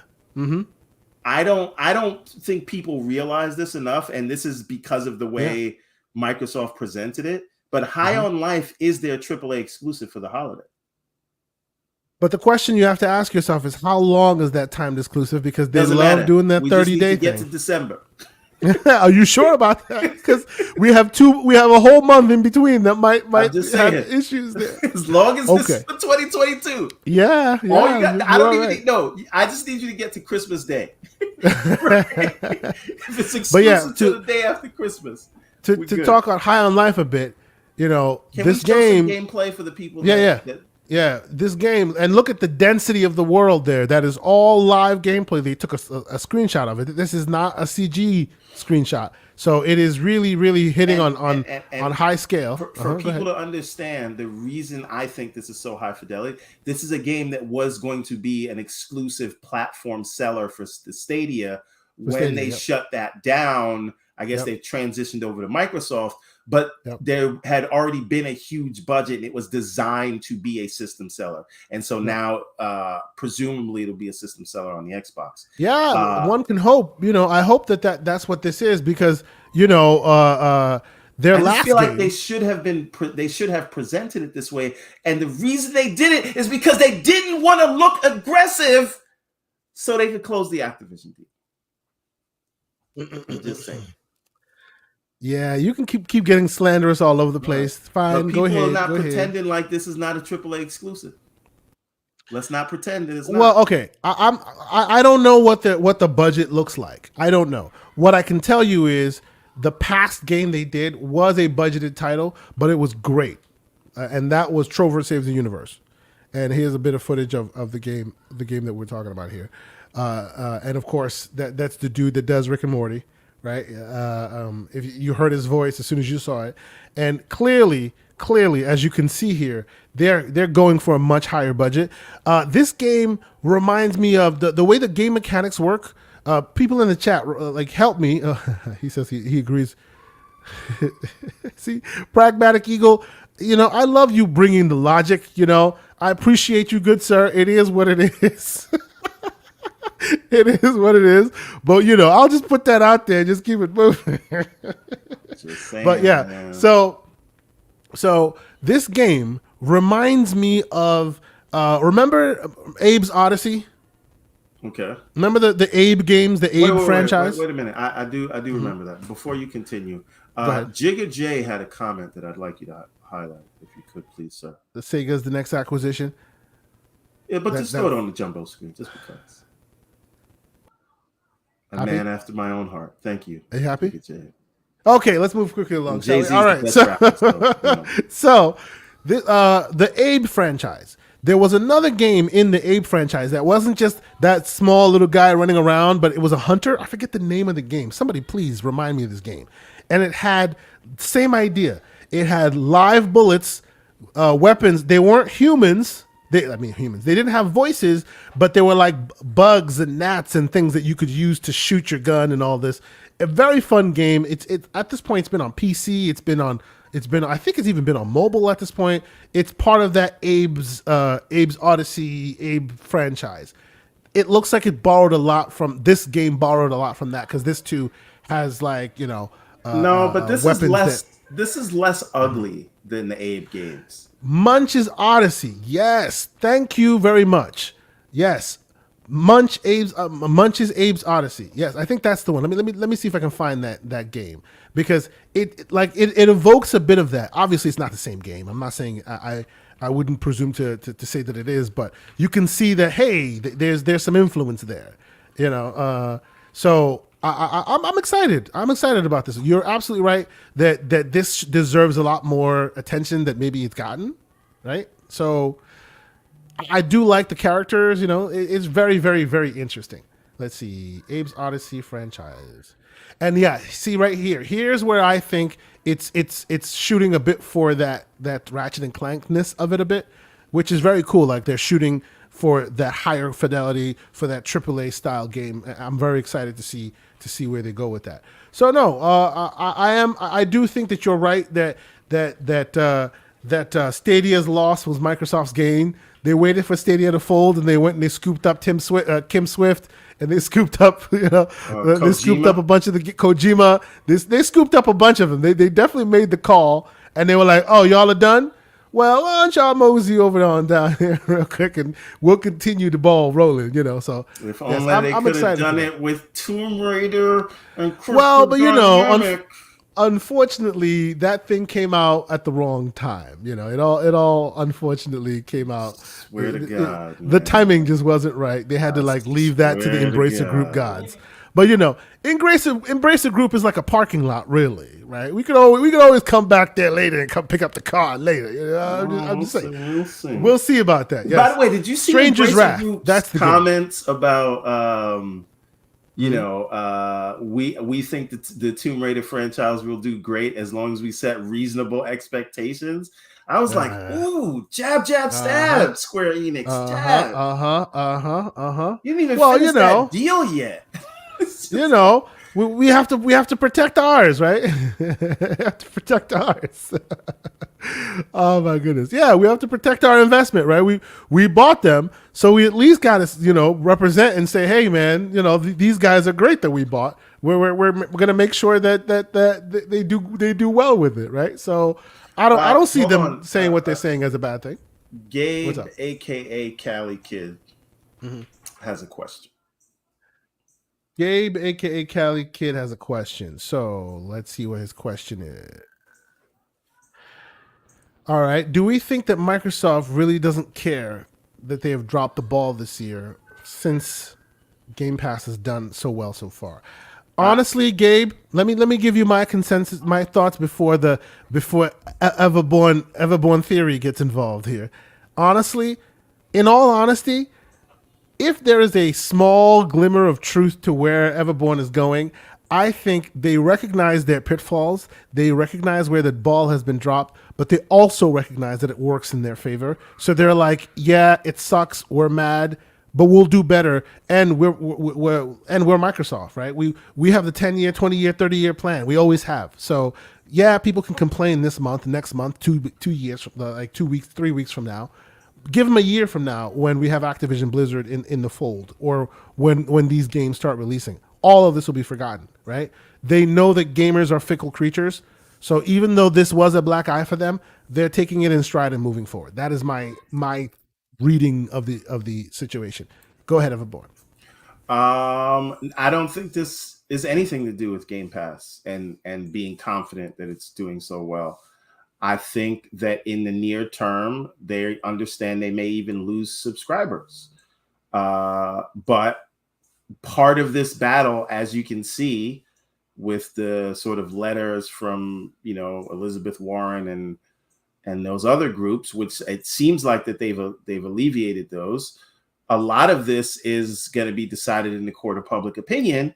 And so it does not behoove them to be super aggressive at this time. I think you will see a very different and a much more aggressive Microsoft and Xbox division as it relates to the gaming industry after the deal is closed. You see what I mean by the related thing here. No, this is ugly though. Like this. No, but look at that. Same bugs. Well, that's a bad engine. Old engine. Everything's brown. No, but it's still the same game mechanics. It's not designed to be pretty. Yeah. It's not designed to be pretty. I understand. Yes. Let's see. So Gabe is asking a follow-up. He's asking, should customers care? Okay. Should we as customers care about companies' 10-year, 20-year plan? No, we as customers should not care about their 10, 20-year plan, but this is basically their risk. They are Microsoft, as I see it. They are seeing. Go ahead. Can I say something real quick about that? Yeah. Go ahead. To answer the question, no, you shouldn't. But I also feel like that's a little bit of a red herring of a question, because it's not leading your fault. The witness? I'm not. It's not like your fault or Gabe's fault. But what I'm getting at is this idea that we must look at gaming through the lens of what a first party offering is that is solely designed to drag people into a platform that they can lock them into. I think that's the wrong way of looking at what you should be looking at is the platform that you invested in. Are there games for you to play? Because the only thing that an exclusive benefits is the company. It doesn't really benefit you.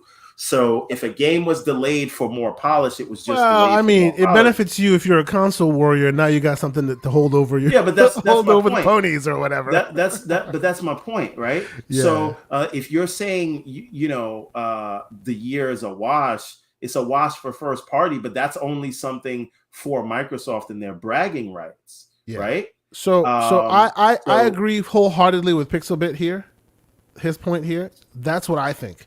After this June, after what we're seeing here in the calendar year of 2022, this is my assessment. I better not hear fiscal year again, because that is the biggest. That is just smarmy. Like get out of here with all of that. Like, but again, the point is. We just looked at what November. We were looking at December. We got Callisto Protocol. Yeah, so let's get real quick. October is chocked full of games that are delayable, we'll say. Chock full. But the point is, but then November and December, you have like Humankind. If you're a strategy game, I feel like November is set and Callisto Protocol. November is set there for the games that are going to jump out of the way of the moving train in October. That's why there's no announced games there. It's like a fallback plan. But as you know, real-time strategy games are like a specific niche genre, and those who love it will love it. I mean, no one has games announced in November. Yeah, of course. Because a few of them might jump out of October because it's October so crowded. To November. Yeah, exactly. I get you. So my point is. And then December, all we have is Callisto Protocol. I don't even want to acknowledge hello neighbor number 2. Yes. So again, the real point I wanted to make it to Gabe and sort of everybody else, what we need to be concerned with as customers is if the games we want to play are on the platform. So are they there? Are they coming? Will they be good when they get there? The business strategy and the corporate Game of Thrones is very fun to discuss. Yep. But ultimately, right, what I'm going to be playing is Gotham Knights and Callisto Protocol and Sonic Frontiers, which is nowhere on this list. And it is on this list. It is on this list, actually. I'm actually minimizing this as small as I can to show all the games, which I still can't do because I'm making it super tiny, but it's still not working, to show all the games that have the potential still of launching in 2022. Oh, that's under the but don't have an actual release date. These are all of them. So one of them. But so this is my point. If you're a customer of Xbox, are you going to be playing A Plague's Tale? Are you going to be playing High on Life? Are you going to play Modern Warfare 2? Like, all those games are coming out, whether they're specifically made by the platform you bought.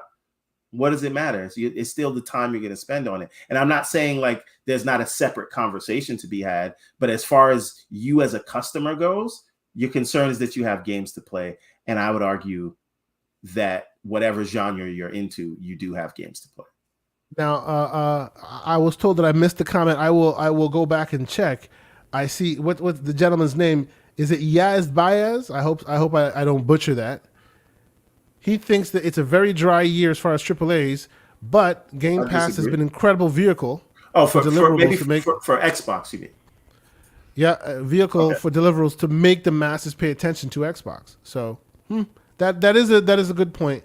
That is a very good point. And every time a new Game Pass game drops and it's of a relative note, that's more eyes and attention on Xbox, right? Like for instance, Shredder's Revenge, that has been spoken about. Even though you do see PlayStation players playing it as well, but by and large, it's been spoken about within the narrative of the Xbox conversation because it's on Game Pass. So it's a very good point. But yeah, without any release dates tied to any of these games, right? And let's look through here real quick. We hear that this game is no good. Avatar. I hear through closed beta testers say the game is garbage. I will wait and see it myself. Is that Ubisoft? Yeah, it is Ubisoft. That's right. They say it's no good. Of course. For some reason, Atomic Heart still says calendar year 2022, even though I thought the whole Russian thing would make it more difficult, but still, even Xbox has it on their 2022 bingo card. So I look forward to seeing when that actually gets released. Let's see here. I'm just kind of... Oh, yeah, and this as well. Bomb Rush Cyberpunk. That's Jet Set Radio one. Indeed, right? Yes, okay. Yes. Why doesn't Sega just bring back Jet Set Radio? They have said they would. While they were also talking about Crazy Taxi and all that. I do have a question for you. Is anybody going to get Crisis Core? I mean, and is that actually a remake? Is it like because it doesn't? No, see, like that's where I was going to go. That's exactly where I was going to go. It is a prequel to Final Fantasy VII. Yeah, right? From the PSP. But they didn't use everyone seems to think that it's a very good game, but not too many people played it. And by and large, when you look at the announcements and all the information that's come out about it, they're probably just cleaning up the graphics a little bit, but it's still the PSP game. They're going to ship to everybody. It's not a remake. It's not in the Final Fantasy VII remake engine that they're making Crisis Core, because that'd be something else, right? It's not Strangers in whatever Paradise, the whatever the other game, which has interesting Final Fantasy graphics. This is the same PSP game, but kind of cleaned up as much as possible for modern audiences. At least that's what it looks like. Now, let me click into it. I may be wrong. I could be wrong. Let me see. What is it? Reunion polishes up a PSP classic. Let's see what this looks like here. So is it an actual full remake? There's a lot of edits, so you can't tell what's but look at the way it looks here. Yeah, you can't tell what's CG and you can't tell what's actually, because let's be real here. Final Fantasy has had awesome CG for many, many years, right? Even back when they couldn't make the games look that way, they at least had the CG look that way. So let's see, what is this one? Isn't this the Crisis Core? This is Crisis Core. There you go. Is it the Crisis Core one? This is Crisis Core. Yeah. Okay. So there you go. So I mean, it does look better. Does it look this good? No, I don't think so. It does look better. I mean, it's definitely not a remake of the engine. It's not what's new. Like it's almost, you see, and the frame is very framey, and clearly look at that. Like it's not the new game. It's not in the new game's engine. But it looks like they probably remade it in like the new mobile engine, because they have a mobile version of this. It looks like the mobile engine more than anything. Maybe else. That's what it is. Yeah, it looks like the mobile engine, but it is newer. Definitely not the PSP. Take two. Yeah, they're kind of turning like they did with GTA going mobile. They're kind of doing that here as well. It looks that way. Right? And Mr. MDJ has an interesting comment. Okay, let's see, Mr. MDJ. So, first off, shout out for being here. Thank you so much for joining us. He says Microsoft can keep delaying first parties games, in his opinion, because Activision or not, they are running out of chances to change the first party quality narrative. They must nail these releases. Yes, 100%. You do not get a second chance to make a first impression, so make sure that when you do release it, it is perfect. But it cannot be Bugthesda. Can we talk about, just very quickly, what 2023 calendar year looks like that we know of? Let me see if I can find for Xbox first party, and I want you to include Activision. Well, I like, and I'm using this site in general because they tend to have a good layout of things. So I will see if I can grab out the Xbox stuff from it here. So this is what we see for 2023 so far. January, nothing, right? Dead Space remake, and that's third party, right? February, nothing so far. March, 2, don't forget Arc 2. Oh, that's there's nothing announced. in February. That's to be announced. Okay.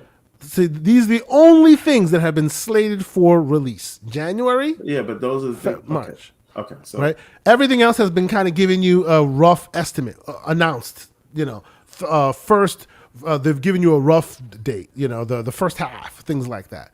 So let's see. There's not much that has been announced that is solid for 2023 just yet. Okay, so let me answer my own question here. So provided, based on the last update, they seem sort of confident. This game looks so amazing. Skate Story, oh my god, I can't wait to play this. So another indie. Stalker 2, right? That's an exclusive. Stalker 2, yeah. Right. Which we know is in 2023. Unless it gets delayed again, but let's assume it's going to come out for now. So we've got Stalker 2, we've got Diablo 4, right? We've got Ark, which is probably going to be terrible, but let's count it. We've got Starfield, we've got Redfall, right? We've got Forza Motorsport. I guess it's just called Forza Motorsport now. Forza Motorsport, yeah, it's a remake, re-release, yeah. Provided there's not funky stuff going on with Sony, you'll finally get Deathloop, right? Yeah. You have which I think is an exclusive. I don't know. Maybe it's not. That game that we said looks like a better Forspoken. Is that an exclusive? Flintlock? Flintlock. Is that an exclusive? Yeah. It is not an exclusive. It'll be everywhere, but I think PlayStation, Xbox has the marketing rights. Yeah. Okay. And it's on Game Pass, but my point is, so far, we're talking about 7 games. Yeah, so far. 5 of which are huge. Yep. Oh yeah, for sure.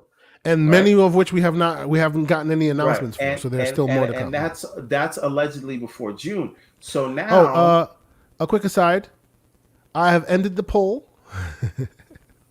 The poll is now ended, and by a large swath, the answer was, "What is he smoking? I want some." 60%. All right. When you get your Starfield date, right after the thing closes.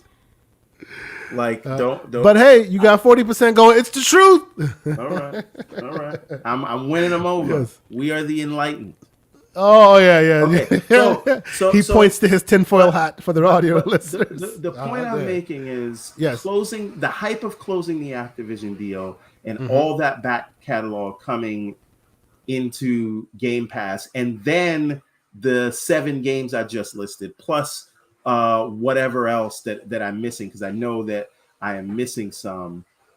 Whatever dry spell we have right now will be long forgotten.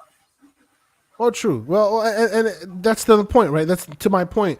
They think that gamers are fickle creatures, and they're right.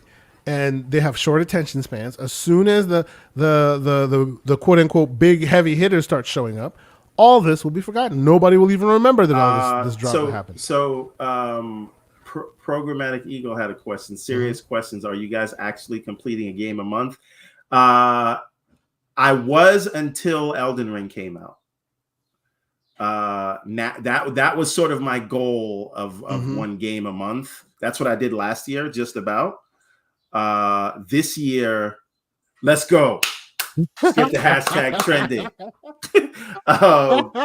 But no, Elden Ring has, aside from me taking like a month break from it, has been taking my time since it released, and I'm 4 months into that now, I guess, with 100 and some odd hours. I'm I might be rounding 140 hours or something like that in that game.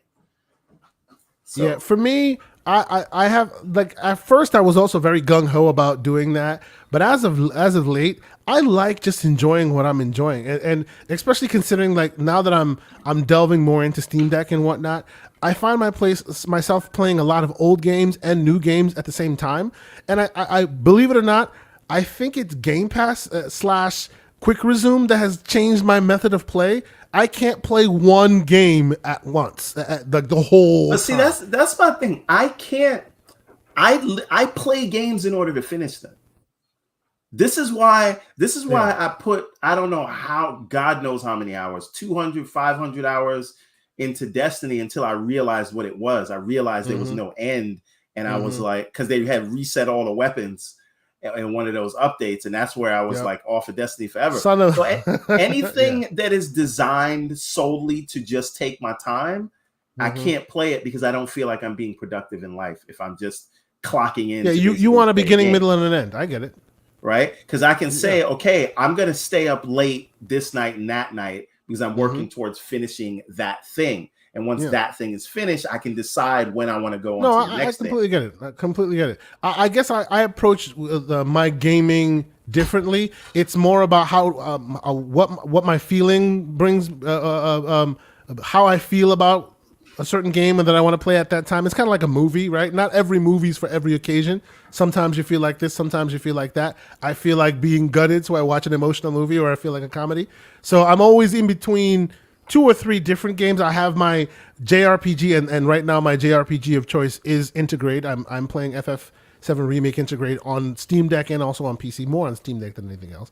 I'm literally playing it in short spurts. And then I have all these other games, like for instance, that's why I was like, you should try TMNT because it's a great palate cleanser. You can jump in with a crew, have a great dumb beat 'em up action, and then go back to your game. You know what I'm saying? Like because of that, I have slowed down and stopped kind of moving forward. I have to beat it. I'm like, I don't have to beat it. I can drop it for a little while, and because I have so many pick up and play games and Quick Resumes frozen, pick it up and resume it whenever I feel like it. So I'm between a few different My ones. problem, and this is a me problem, it's not like it's just different ways of playing. My problem is, if usually 9 times out of 10, once I put down a game, I'm never coming back to it. True. And this is why if I've played like 80% of the game, then you're right. I may not ever come back to it anymore. Like for instance, Horizon Forbidden West. I'm literally at the last level, and I've decided I want all of the armor sets. I want all the weapons.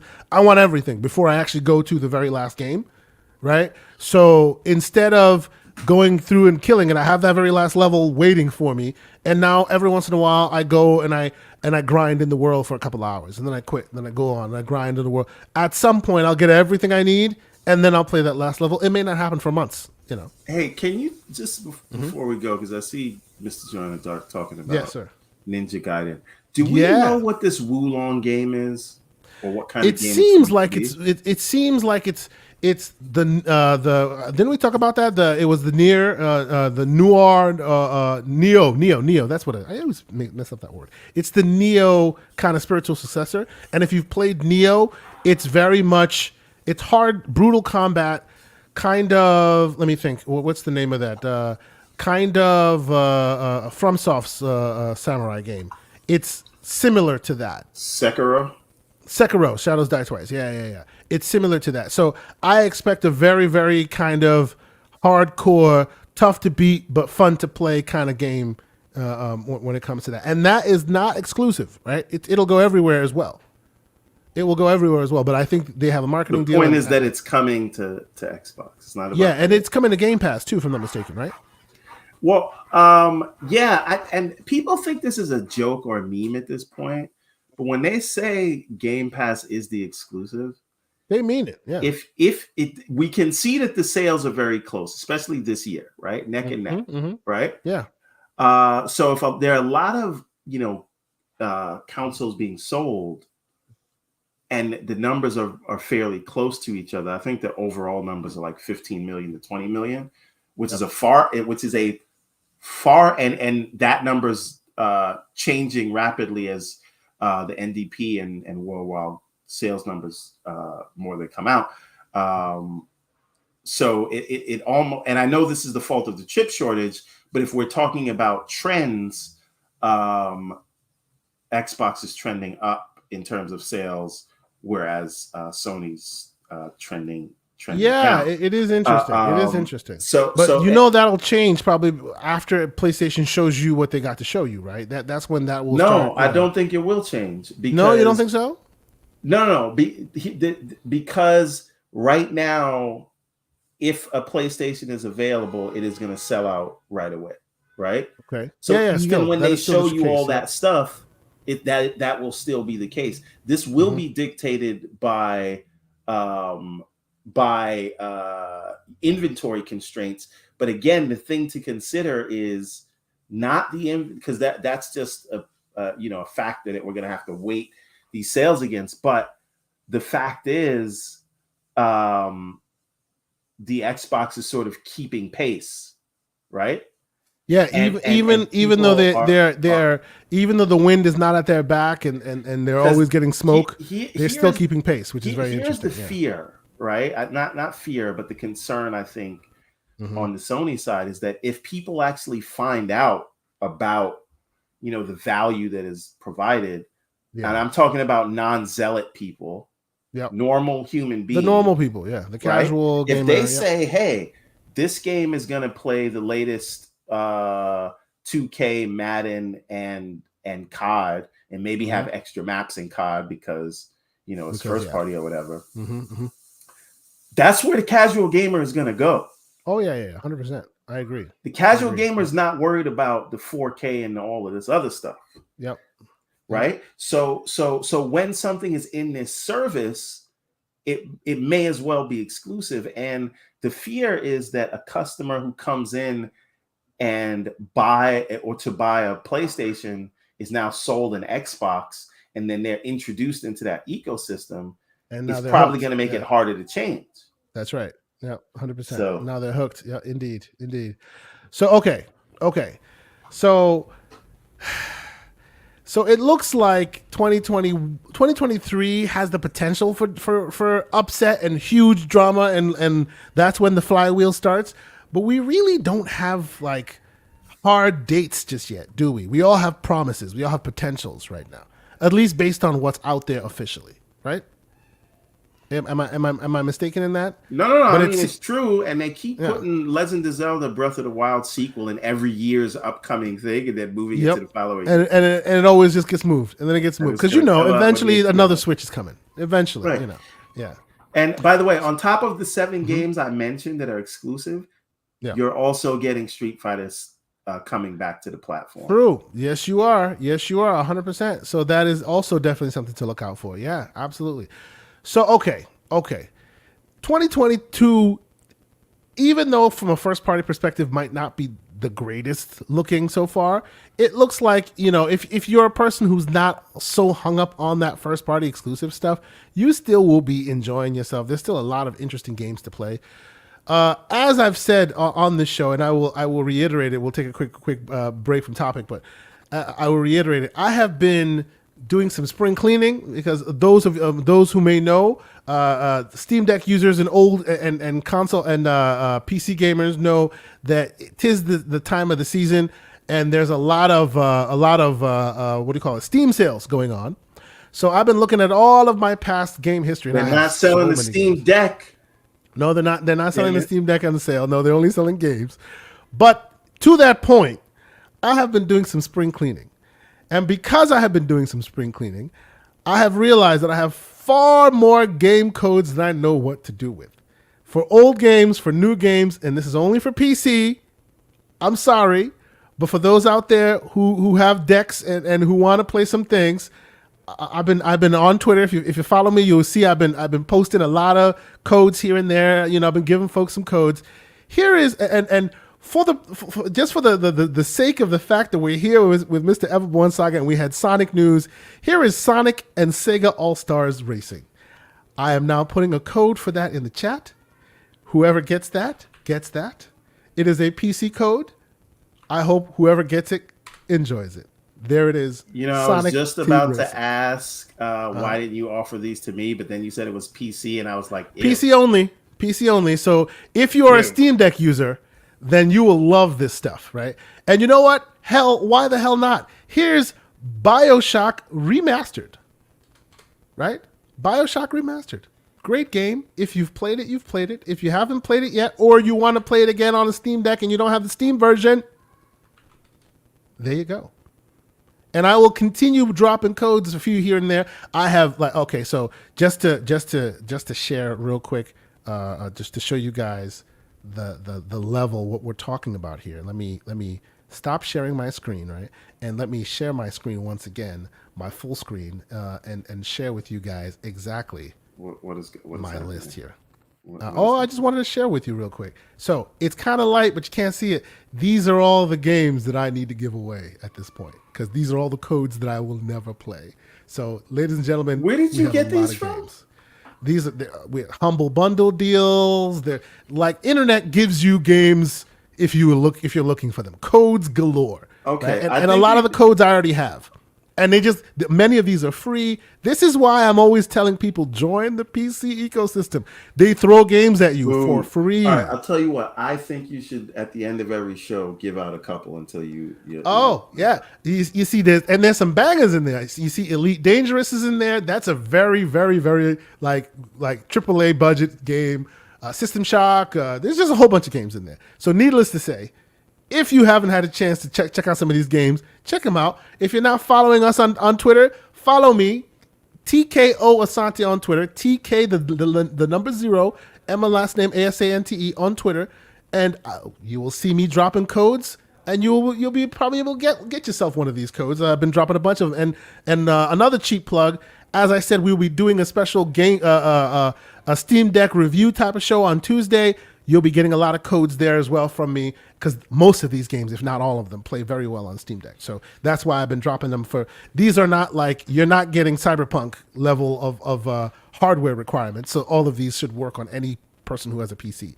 But okay, it has been a very, very, very good episode. Have you done enough grandstanding, good sir? I'll give you one more chance. I mean, I did not.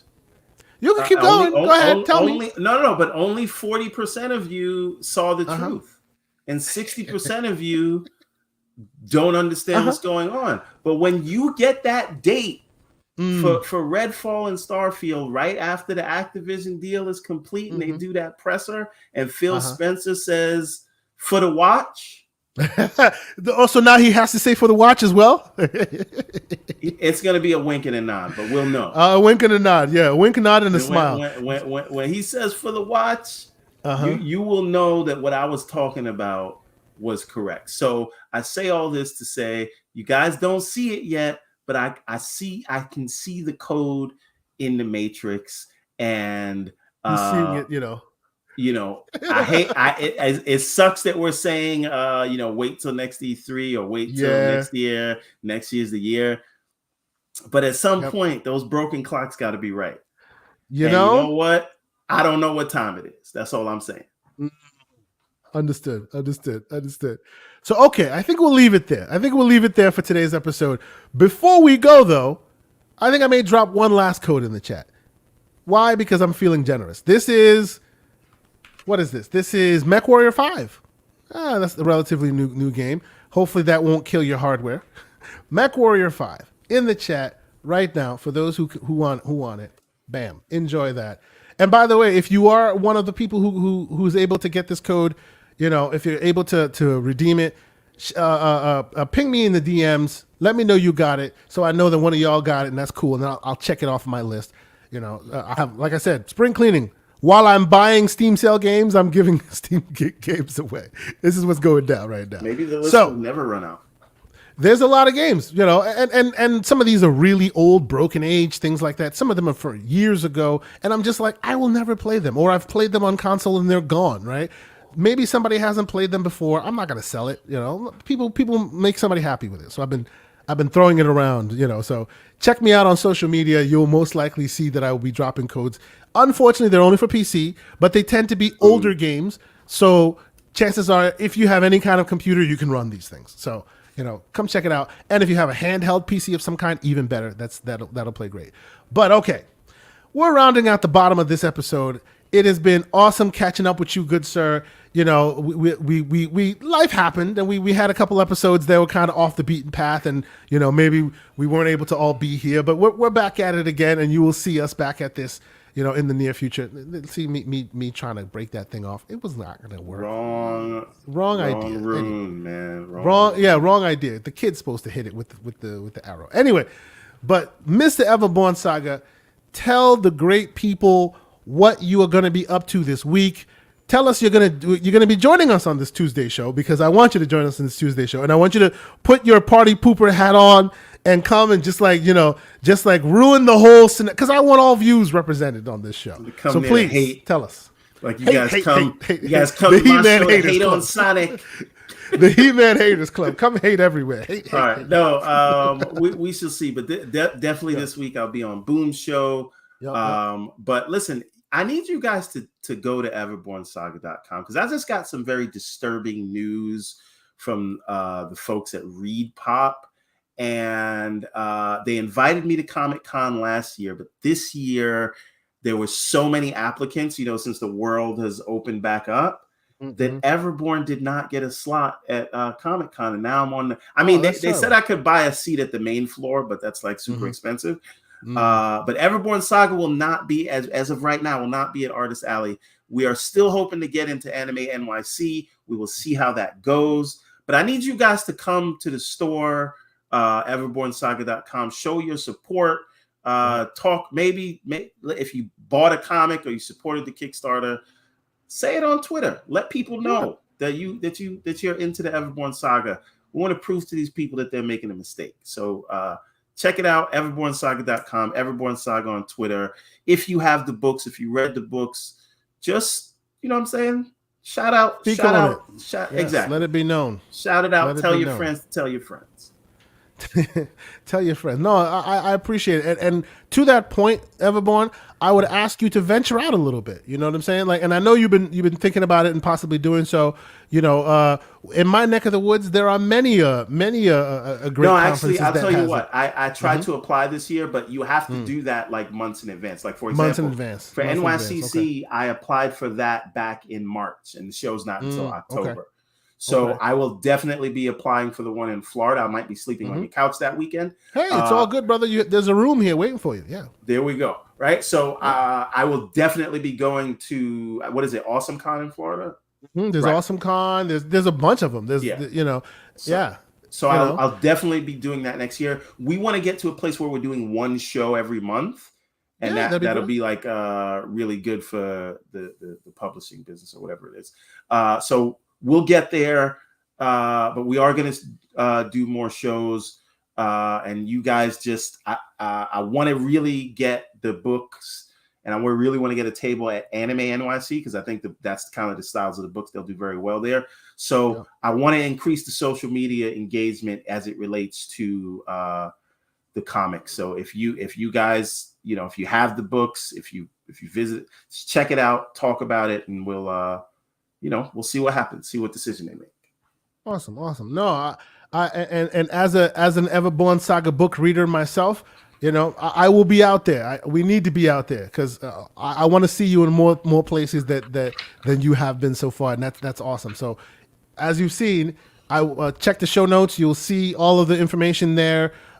Please go help the man out. Go spread the word. Let people know that, hey, he's out here and he has great stories that need to be read and need to be consumed by the masses. So shout out to you, good sir. As for me, TKO Asante everywhere, Xbox, Twitter, PlayStation. You'll see me playing some more Shredder's Revenge. If you see me, jump in. I saw It's Time 2.0, version 2. We played a little bit a couple days ago. I didn't have my mic at the time. I have my mic now, so we can definitely chop it up and chat some more. If you see me on there, these days I'll just be setting up like a party chat, a party, and leaving it open. Jump in, whether you want to chat or not. Pick a character and let's go. I'm down to play with anybody who wants to jump in with me.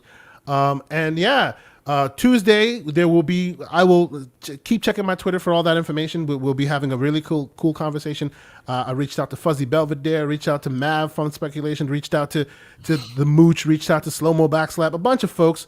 We're all going to get together and we're going to have a conversation about the Steam Deck and what we like, what we don't like, and the terrible battery life and how it's become, my clutch at this point. I'm gaming on this all day, every day at this point. So yes, will that it's going to be awesome. As an Xbox handheld if Microsoft's next purchase is Valve? This man just wants to watch the world burn. He's just out here. Oh man! But all right. Wait, before we leave you, what would you rather Microsoft's next purchase be, Sega or Valve? Valve probably. Me personally, Valve. Yeah, because that would then really, really kick everything into high gear. Even though I don't think they need to buy Valve now, but if Valve were ever in the selling mood, I think Microsoft is the one that they need to go to. Before we go though, there is Star Wars Force Unleashed Part 2 in the chat with the code. If you want it, go ahead and grab it real quick. But yeah, it's been a fun episode. I've dropped a couple chat codes in the chat. I got to remember which ones I grabbed so I can scratch them off my Gotta start calling you Oprah Asante. You'll get a code. You get a code. All that, what I'm saying. No, I got to start giving this stuff away. I've been holding on to them for far too long. And on that note, we will be doing a lot of giveaways in the near future. I've been talking to the great man, the Wandering Dutch, about the potential for making some custom stuff, and we'll be collaborating on that as well soon. Yes, so keep your eyes open. Keep your eyes out. Share it with your friends. We'll figure out a best way to really dole out the codes. It won't just be random. We might make a game of it, or might do a contest or something. We'll talk with Everborn and talk about that. I'm thinking console maybe. Console giveaway. We'll talk about that. We'll get there. But until we do, it has been an awesome episode. I've enjoyed chatting with you as usual, Mr. Everborn Saga. The chat is always lively, always has great conversations to present to us, making the show better. Please reach out to us. Tell us what you like. Tell us what you don't like. Leave us a review. Any comment you leave, I reply back. I read. I appreciate all the criticism. I only reply to the comments that agree with me. Just a heads up. So if you disagree, and anything that's slanderous or disagreeing with Everborn, whether he reads it or not, I capture it and I send it to him in the DMs so he sees it whether he likes it or not. So there you go. And it's all good. And blocked, he says. But yes, it's been a great episode. We will see you guys again next week. But until then, we hope you have a great weekend. Catch us on the gaming streets. Catch us online. Let's get some gaming done. And we'll see you guys next week. Have a good one.